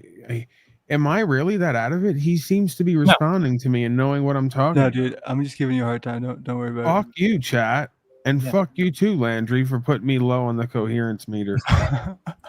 That's bullshit. Even on 500 milligrams of THC oil, I'm still fucking coherent. I know what I'm talking about. I know you smoke. Yeah, I can get fucked. They never have nothing nice to say, most of these motherfuckers. They feign like they're positive, nice people. These are nasty people. Wait, did you see this one? People. Right here, my new thumbnail. Wait, hold on. Here it is. This one. Yeah, it's heroin needles. Great. It's heroin needles and and the zetetic, the Semitic, or the what is it? Pathetic. Pathetic. Yeah. You said it more. The pathetic warrior. Yeah. All right. You gotta love when people call themselves warriors. And I was gonna say that he's like wearing a beanie and like has never had a confrontation. Hold on, we got some good here. Okay, I was gonna put this up. What's going on? What is that now? That's you falling asleep. Oh, on a show? That's awesome. No, it's AI. I'm falling asleep. I wish I could find the one. There was one episode of my show. They're so used to me being out of the box, and that's the thing. I'm bringing a different side of me to the laundry show, right? This is the airing out the dirty laundry show with laundry. Oh, the laundry mat, you can call it. Yeah. You're cooking but faded. Yeah, you listen. That's good. That's you know what we need to do to get the always complaining about how much of an asshole I am and how loud I am should be like happy, and they're still fucking complaining. That's a good point. Do you want me to just die? This audience half the time is like, just die. Yeah, I think they probably want that from all of them. I'm like, all right, you know, give them something to talk about for 3 days. I'm like, oh, I did. Right. Did you say Paul died on screen because we just wouldn't stop complaining no matter how he showed up to this performance, non-performance, presentment, whatever the fuck they want to call it. Oh man, the pathetic warrior will do the service. He'll say the I'm nowhere near pathetic warrior when it comes to a presentment. We know that, but I mean, give me some credit. But no, not he's too good. Him and Nachiketa were the best duo probably ever. It's Nacho Queefer. Get it right. Yeah. They would have won the tag team championship if they ever went and fought for it. They should have done that. Hey, wait. Do you know about this thing with Rose and the gun? Do you know? Is that a true story or a false story? True story. Okay, it's true. Yeah, she got mad at him because he was talking shit. They let him stay at the house for like free and actually gave him money and like we're buying food for him. And he went on like the first stream after he was living there and said, "Oh, and this house is they live like hoarders or something like that." Which they brought him to the house to clean up part of the house. So he gets there and that's his job to clean the house. But then he's going on streams and being like, "These guys live like hoarders," when they're like, "No, well, we kind of brought you here to do that. That's why you're living here." And so then he said something bad about Jason, I guess. And I guess they were reviewing me and Jason's interview and they were making fun of Jason's hair or something, calling him feminine or something. And then nobody said anything, Natch or Z. So then, I heard somebody told me like Rose is on Natch's channel right now and she's talking crazy or something. So I went and looked, and she was just, trying to get the channel a strike or something as like to get back at him. I think it did get taken down, but I think it got brought back the next day. I think it got, somebody found out that it was not the real owner of the channel that did that. So is that what you mean? That's a real story. I couldn't get a straight answer on it. I heard a lot of people saying different things. So thank you. That's the most concise answer I've gotten on that whole thing so far. Hold on, we got a fax here, Landry. Apparently, the Pathetic Warrior and Nacho Queefer are the best duo since Siegfried and Roy. Oh, good, nice. Yeah, you remember the two effeminate gentlemen who used to roll around with the tigers? Yeah. And then one of them got eaten by one, didn't they?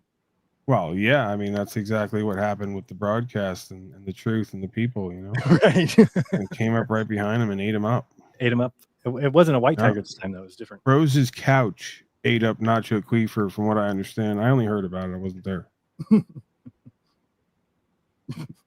So do we want to watch any of this Z kind of do before you get out of here? I want the chance to get some of this. Started. It's kind of funny. Okay, I'm gonna start playing it. Wait, do you want to start from the beginning, or where should I start? When we I don't remember when we started talking, but 2 minutes in or 3 minutes. Okay. Well, I only have a Z for you. I don't know if you're supposed to, if you want to. There we go. There we go. That's a good spot. I don't know if you're coming on or not. There you go. There I am. He is there. All right. So, so tell everybody what happened to your show. Where's your show? Are you coming back? Or are you not? Maybe 5 minutes. Kind of a staple for some people. That's really loud. Anybody else? Yeah, man. Thanks for asking. Myself. I'll be back, everybody. Anybody who cares. Is it better now? I've been on a bit of a hiatus. So wait, you said it's loud? For me, I don't know. It could be my head. Yeah, it is for me too. But usually people are yelling at me. It's too quiet. So I'd kick it down just a hair. Okay. And I'll be back sometime soon. Well, that's good to know. All right, good. So the quote that you had said on Nachiketa, you guys were discussing the 24-hour, or you were discussing the final experiment, and you had said something to the effect of, "I do believe we'll see a 24-hour sun down there, and that's not a problem for me." So is that accurate? No. So what it wasn't what he said. What did you say? It's just funny because I said, "Oh, so you said that you think we'll see a 24-hour sun there, and it's not a problem for you." And then he goes, "No," and then look what he actually said. It's just hilarious. The guy's a joke. Like that finger. Yeah, so now he's going to tell me what he actually said. If I had to bet, okay, there will be a 24-hour sun, and that's not a problem for me. It's the same thing I fucking said, dude. So there was no believe, really. It was, if I had to bet, I'd say there's a sun, because the statement I made was in regards to a previous appearance you had on Nachiketas, maybe 8 days ago. Okay. And I was attempting to refute a claim that you made regarding the 24-hour sun. So it seems as though the topic is going to be the 24-hour sun and our either beliefs or our opinions on that topic. Yeah, and what it does or doesn't do to our other main belief. Yes. Correct. Right. So I think we have it framed pretty good. Pretty good, because the claim that I heard you say was that a 24-hour circling sun in Antarctica basically refutes the flat Earth. And if I can quote, the Earth cannot be flat if there's a 24-hour sun. Is that correct? Well, I think we could. Yeah, I mean, that is correct. But if we need to cover that, because I've noticed now being on with Bro Sanchez yesterday that people don't grasp it. In fact, Bro Sanchez didn't grasp it till the very end of the show.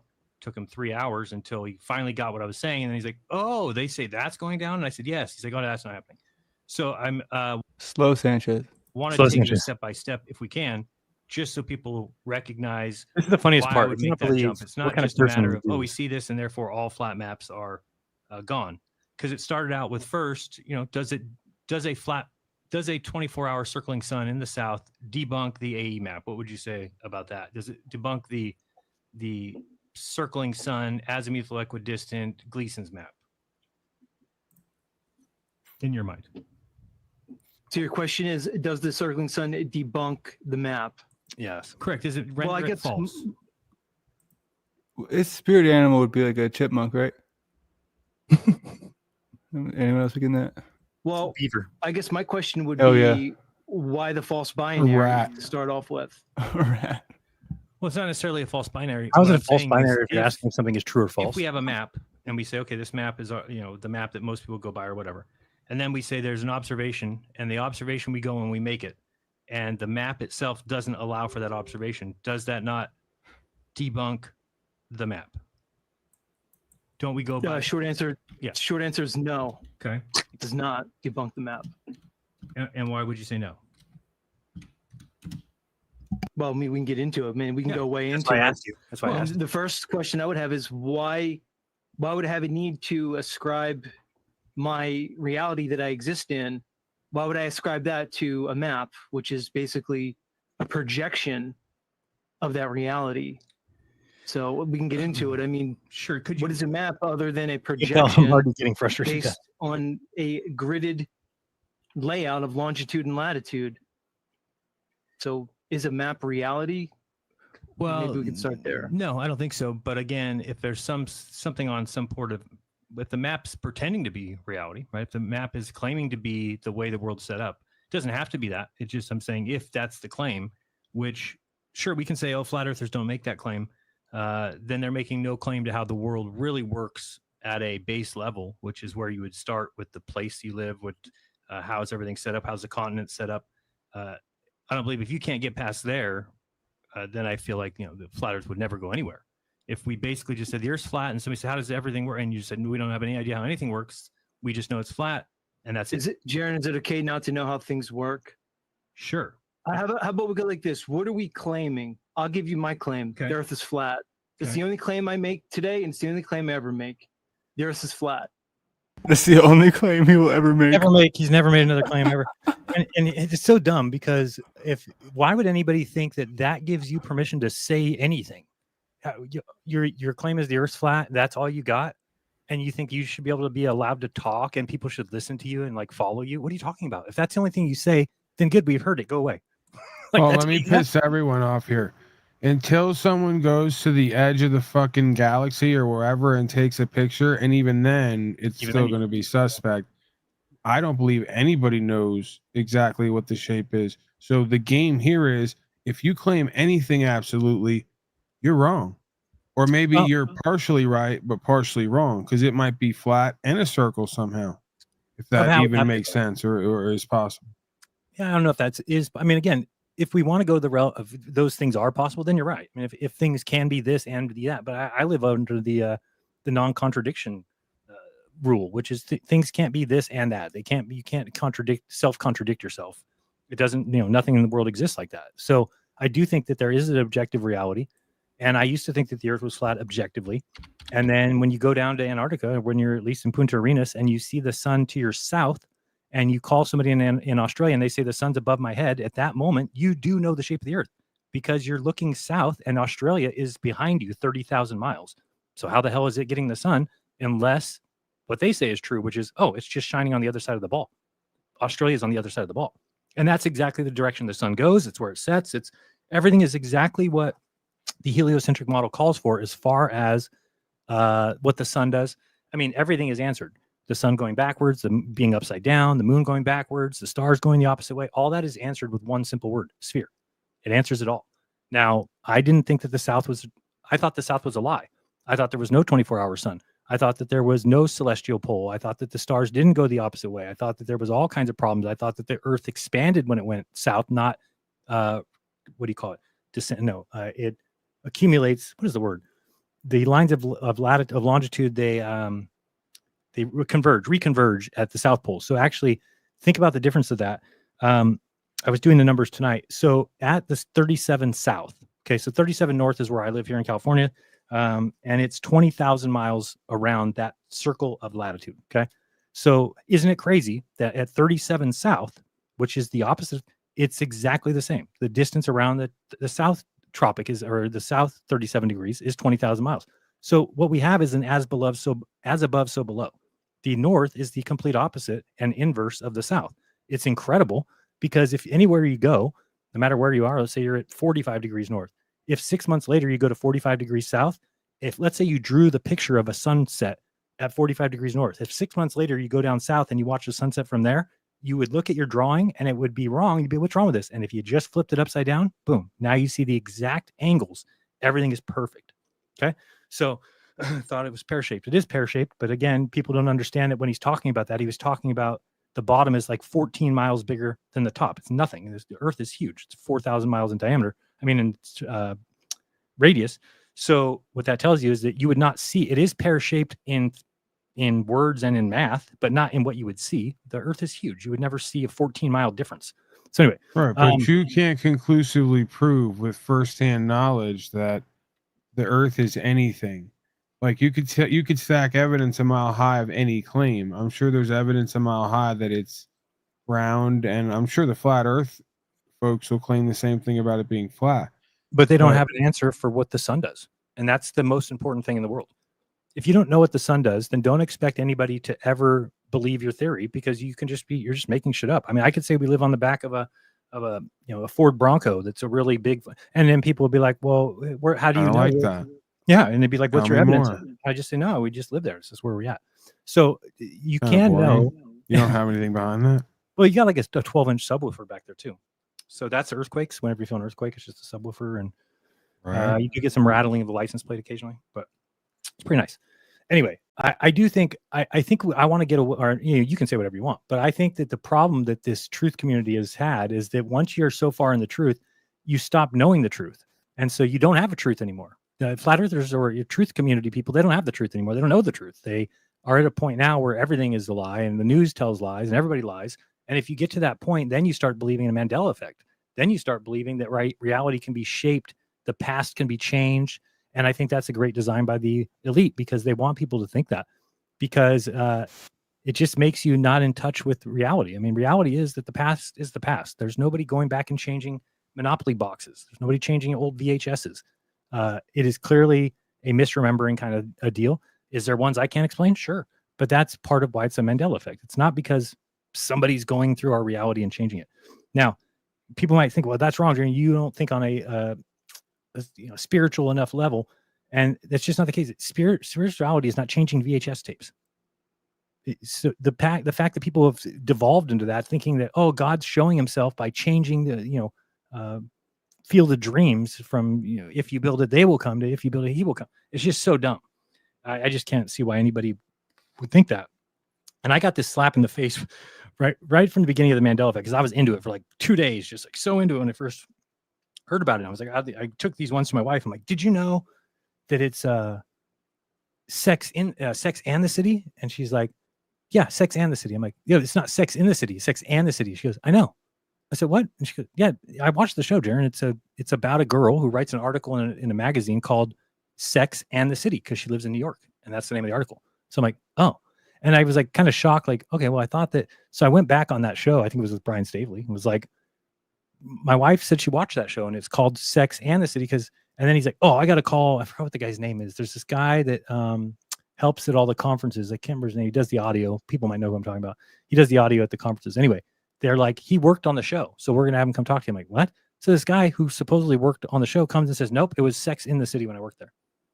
And I'm like, okay, so either I'm supposed to believe that my wife is completely out of her mind and pretending that she watched a show that she didn't and has no idea about, or just even people who have worked on shows are going to say that it was something that it wasn't.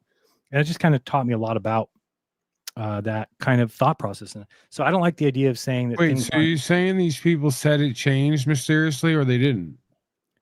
People say that it did change. People think that the reality is changing, that they think that the Monopoly guy. Okay, so then is it at all possible? Because to me, anything is possible. Is it at all possible on a quantum level that something about what we're doing in real time is shifting the timeline? No, because we have too many videos and photos. We would be able to show that.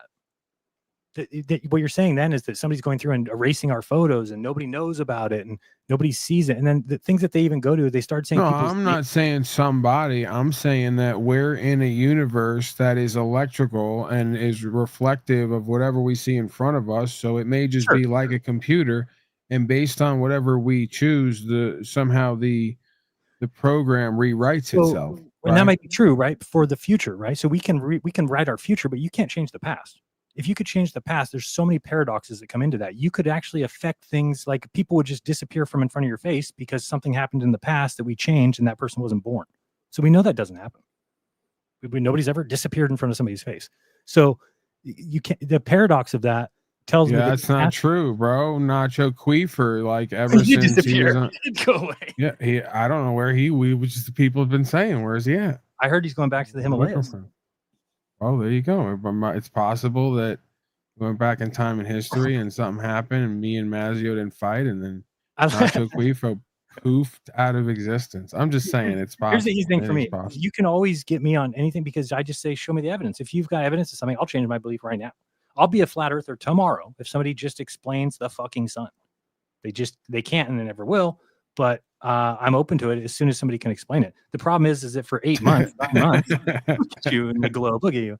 Sleep. It's you look so cozy in the globe. Like it's That's evidence, Paul. Get over it. Paul, you would not look that cozy. I literally do every broadcast, and I did it almost dead, like screaming and yelling and everything else. And one day I'm reserved, and Landry's all over me. Dude, I gotta have fun in the background somehow. Not taking you. Hey, Landry, this is not appropriate. There's immediately going to be issues about this. Wow, that was a Talcott voice. I'm in so much trouble, he's dude. aware of You have no idea, man, dude. He's we're really in trouble because if Jaron's aware of Talcott and all three of us are aware of Talcott and we didn't get back to Talcott at some point. I was supposed to talk to him. He reached out to me for the first time like a week ago. I think we're supposed to. He wanted to do a show or something. you know. Today he told me he only eats nuts and something else, and that's it. You would think it's crazy what I eat. I think he eats nuts and fruit. Was what it was. Hey, Landry, I'm actually part squirrel. It's true. You should eat much less than everybody's eating. Yeah, no, I mean I don't eat. I don't eat that much, but I mean I got too skinny, so I don't know. It's just like I do too, but luckily those days are gone. It's weird, dude, because like I was just so big for so long, and then like I asked somebody, we were doing an archetype video, and I was doing like, okay, we got the archetypes. We have the fat bearded atheist, we have the blue haired, the Democratic dyke or whatever. We have this and that, and I was like, oh, I wonder what mine would be. And somebody's shit's just like skinny white guy. I'm like, damn, dude, old me was just fat for so long, and then I was just you were pretty large when you were back at the I know, dude. I look back at some of those rare appearances I made on the Jaron show, and I was like, damn, dude, no wonder you kept me in the back. Can I come on the show? Nah, you're good. Make some more edits. Yeah, man, no, we don't need you out here, dude. Some people have it, you ain't got it. Your mic doesn't work. I think your mic's working. That's also true. That was the case for a long time too. You had to teach me about everything, about Ethernet, about RAM, all this shit. I was trying to run streams on Wi-Fi. Yeah, dude. So is Talcott, and I'm trying to teach him what you taught me. No, plug in. In fact, I have my cell phone plugged in most times. But now I stream in the living room, and dude, my wife just hates it. She's like, dude, is this really how it's going to be? I'm like, yeah, man. I mean, you should get a studio. Keep your wife happy. That's my advice to you. Well, I got to first start making some money with this shit, and that might never happen because I'm already saying, fuck you to all these people who want me to pretend that they're all cool. Oh, yeah, I love you, Cynthia. I love you, Chuck. I love you, Flow State. You guys are awesome. So this probably will last maybe 2 more weeks, and then, we're going to have to shut it down and then go back. Go back to some other thing. Go back to work in the background. I'm already buying it. I had to drive to freaking Hesperia this last week. Freaking 6 hours there and 6 hours back. Fun. I want to kill myself. But I gotta make money. Anything else here we can get to, or what do you feel? What's the vibe? Yeah, I mean that's it. I mean he just when he starts talking about I forgot where we were, but if you skip forward maybe 2-3 minutes, when he starts talking about the sun not going around the earth, it's like you can actually watch me physically be done with the interview. I'm not going to talk to anybody who can't say that the sun goes around the earth in 25 hours. Did you see? I don't know if you were listening in the back whenever I was playing it right before he came in, where Paul jumps on the stream and like calls him out for making what did he say, Paul? What? When you called him out just earlier today, we were playing it just a second ago when he came on the Z Jack show. Yeah, they just say shit. They just lie and make shit up. Oh yeah, was that you weren't blocked from his channel? That's what it was. Oh. But anytime he's not doing a song about my dick, it's a pretty good time. So I'm happy about that. Because he does songs about my dick constantly. I don't know. I thought it was just one song. Was it a song? You're not into that? There's a song. No, I'd rather not hear songs about that. I think so. Right on other subjects. Take a poll on that. Not Every song should be the implication when you tell another man take a poll. I mean, I'm saying, Landry, take the poll with the people. It's the wrong time to start that. If they, and because maybe there's some broadcasting element here that I'm not aware of, but I don't I'm think that always it's going to trying do good for your learn. numbers if you go towards poll songs. I have You no never know. numbers. Well, actually, I do have compared to last week. Why'd you ban the Red 40 creature? Somebody told me to he was King Stephen Yeah, in no. disguise. Well, see, okay, and Landry, this is why when you do this, I'm telling you right now, there's pivotal points in this where these people start to do their political science games, right? Well, And you do gotta wait. Hold on, wait. I'm tribalism. gonna stop you right there because this is what I did. So this happens, right? But tomorrow's a new day. We're gonna forgive him. I've done this before, and the new day begins, and everyone's back to square one. There's no moderators. There's nothing. Everyone's got to re-earn their spot. So I got my own new system. I'm trying out, but I feel he I won't be have a banned for long. hard time believing that Red 40, who is, in my area a lot of the time, is in Queen Stephanie's chat. Frank Monday, you are someone who I've seen over and over again tries to speak with authority, and you just don't know what the fuck you're talking about. So I'm suspect from the get go, and I've seen Red 40 and dealt with him for. Again, I'm not saying I'd never be surprised what anybody would do on here, especially, but I find it hard to believe that he would take Queen Stephanie as credible in any fashion, especially when we see what he does with me. Can he turn and off everyone caps else. lock? Who, me? Is it a fair trade? Red 40. Can you bring it Well, down that's to a whole other lowercase? dynamic. I don't know why he does that either, but that's a him thing, right? Like it's just been a thing from the beginning that he does. But Nobody Frank knows. Monday is, Red in my 40? opinion, if I had to sum these people up, there's like categories. We should make this is another tool. I like The what type of creature is it? Oh, we could put them in like baskets. Dude, I've been loving that though, yeah. Jaron, because I know you love this kind of stuff. I've been loving using Claude for these kinds of tools. Like this is a text enlarger for things that you want to like. Every time I put something on the screen, people are like, I can't read that. So it took me 10 seconds to make that. We had the coherence meter. This is for the panels where these people come on and they sound like they're retarded, drunk, or Where are you looking? I don't see anything. this right here. So this is the coherence meter. Okay.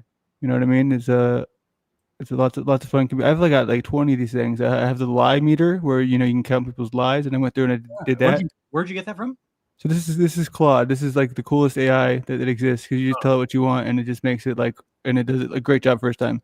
So all I did here was just like coherence meter where I can slide a meter for different people. That's all I did. You know what I mean? But it's way cooler than GPT. I think it's like $15 a month, something like that. But I recommend it. Frank Monday would be with creature category. The creature category would be reasons why democracy can never work, and you'd put him right in that category. He's, from what I've seen, he's got a history of thinking he knows but has no idea, and making these statements. Well, you know how you wanted me to summarize earlier. Can you give me your 2-sentence, 3-sentence summary of the world, the state that we're in? The state of the world that we're in? Yeah, or just kind of your thoughts about where we're at, where we're going. Yeah, it's the same thing reflected in the Panelverse. I subscribe to the holographic theory in the sense of my own experience, not like something I've heard, but right. There tend to be reflections here. You know what's really interesting about that? I'll just stop you real quick. I saw a video today. First time I've ever seen this. Somebody had a mirror. They broke it into 3 pieces. One was a circle, one was a square, and one was like a triangle.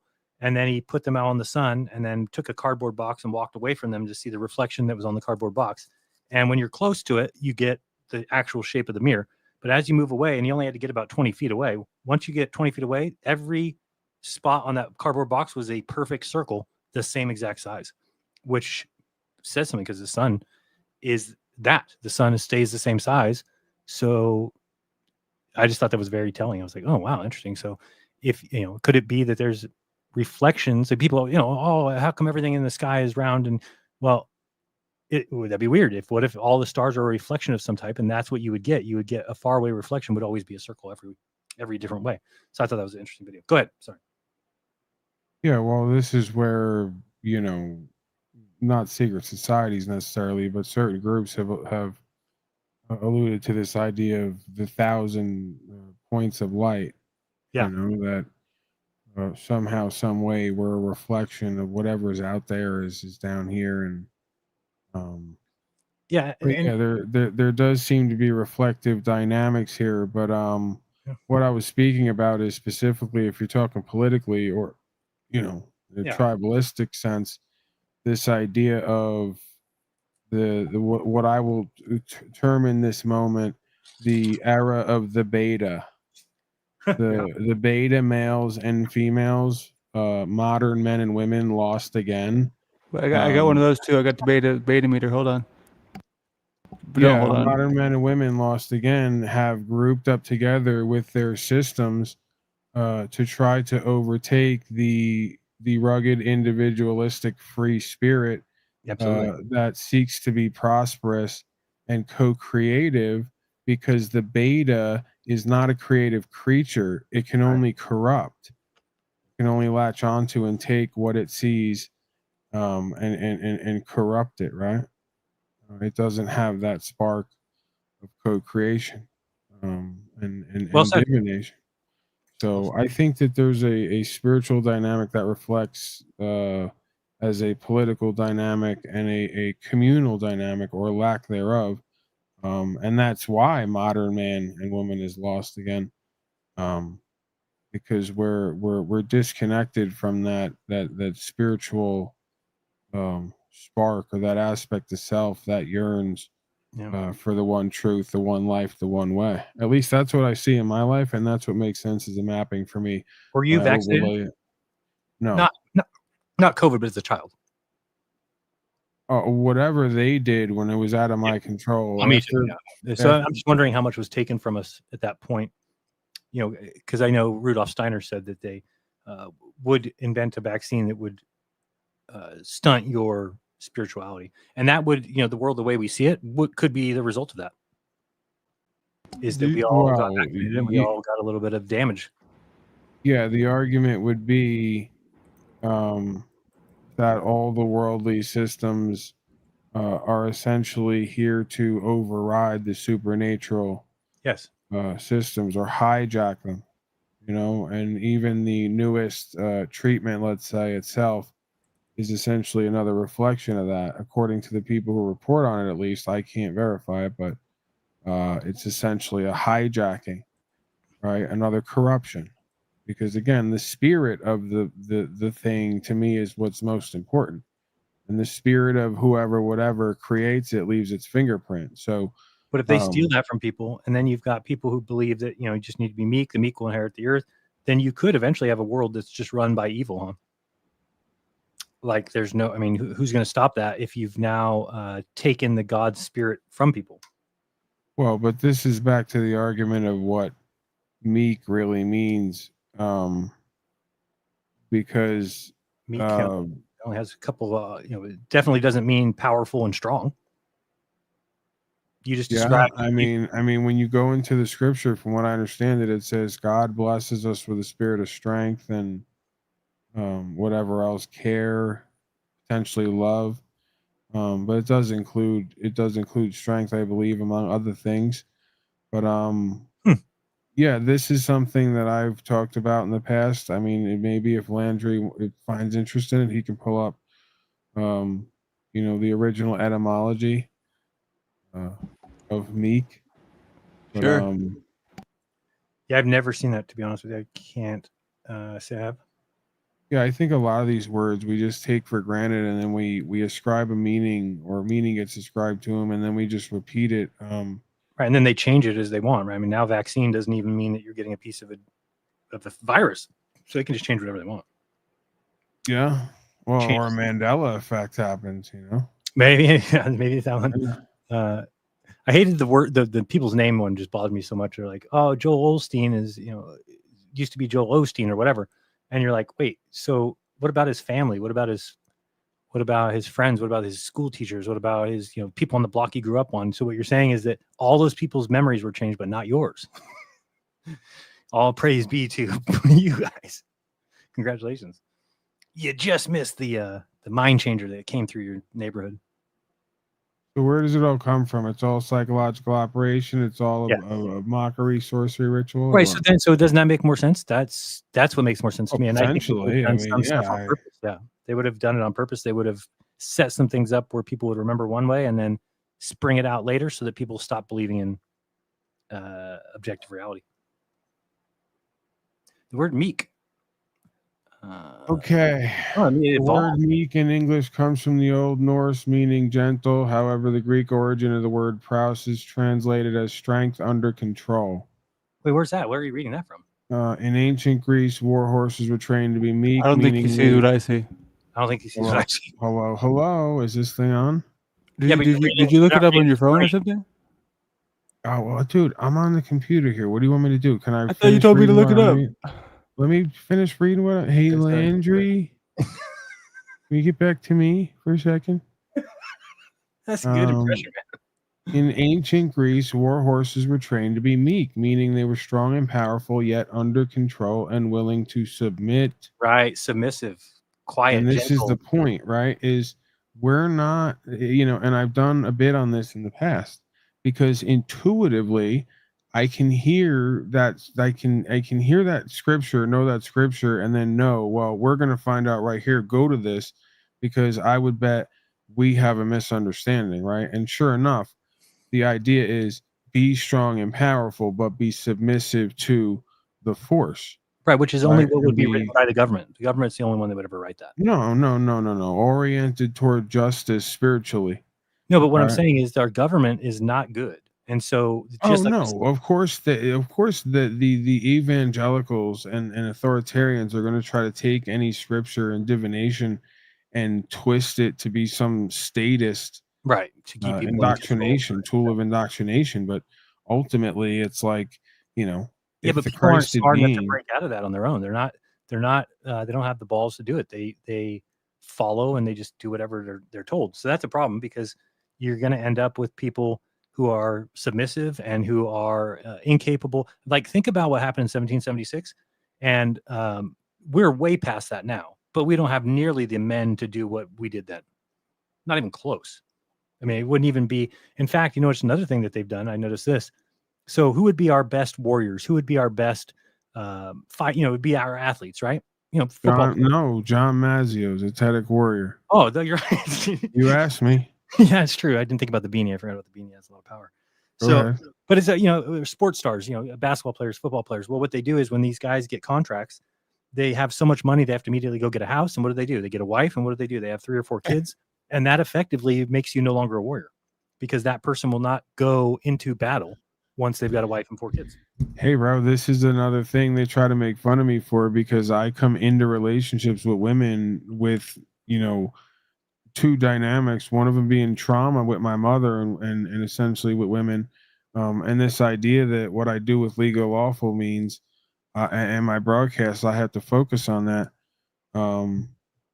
So now I just lost the thought. He's got me up as a fucking, what's with the world, man? I'm asleep. I got the world at my feet and I'm asleep. I don't know, dude. Just don't overthink it.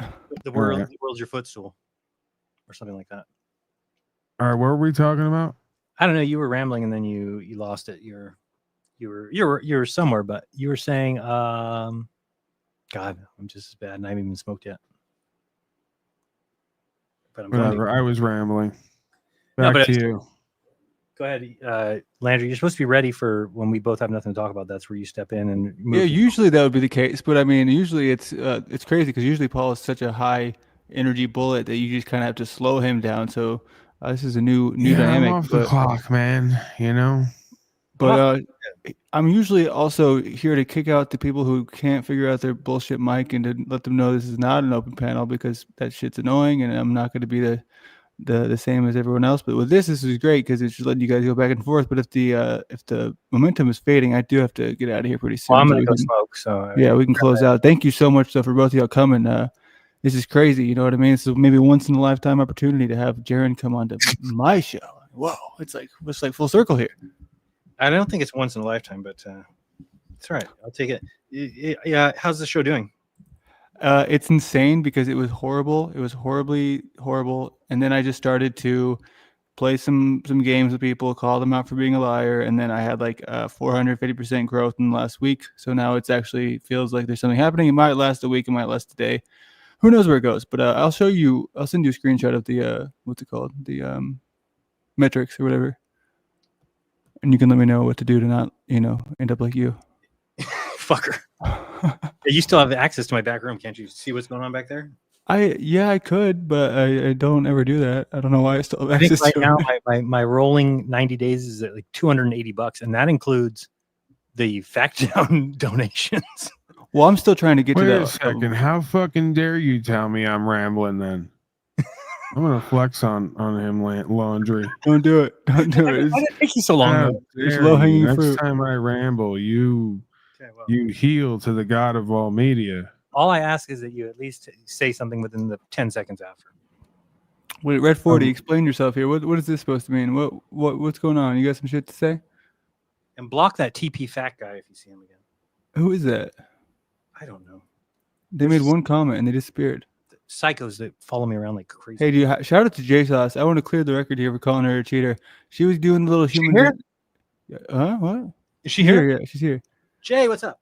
But I want to call it. I want to set the record straight because she was on the phone telling me about the human design on Telegram, and then she started cutting out. Couldn't hear a word she was saying, and then she's like, "See, dude, here's the proof that I was walking my dog during trivia and not cheating." And I was like, "Damn, dude, you know what? I believe you." And you guys are going one-on-one. You guys are going to battle it down. You guys are going to throw down. What are the odds that woman is not projecting on some level or just really miserable and unhappy and unfulfilled? Like, I think so mommy Shut up, issues Paul. and no girlfriend. Shut up, Paul. All right, you're kicked. Goodbye, Paul. Bye, Darren. Later, guys. Love you. I'm sorry to be abrupt like that, but sometimes I just don't know how to say bye.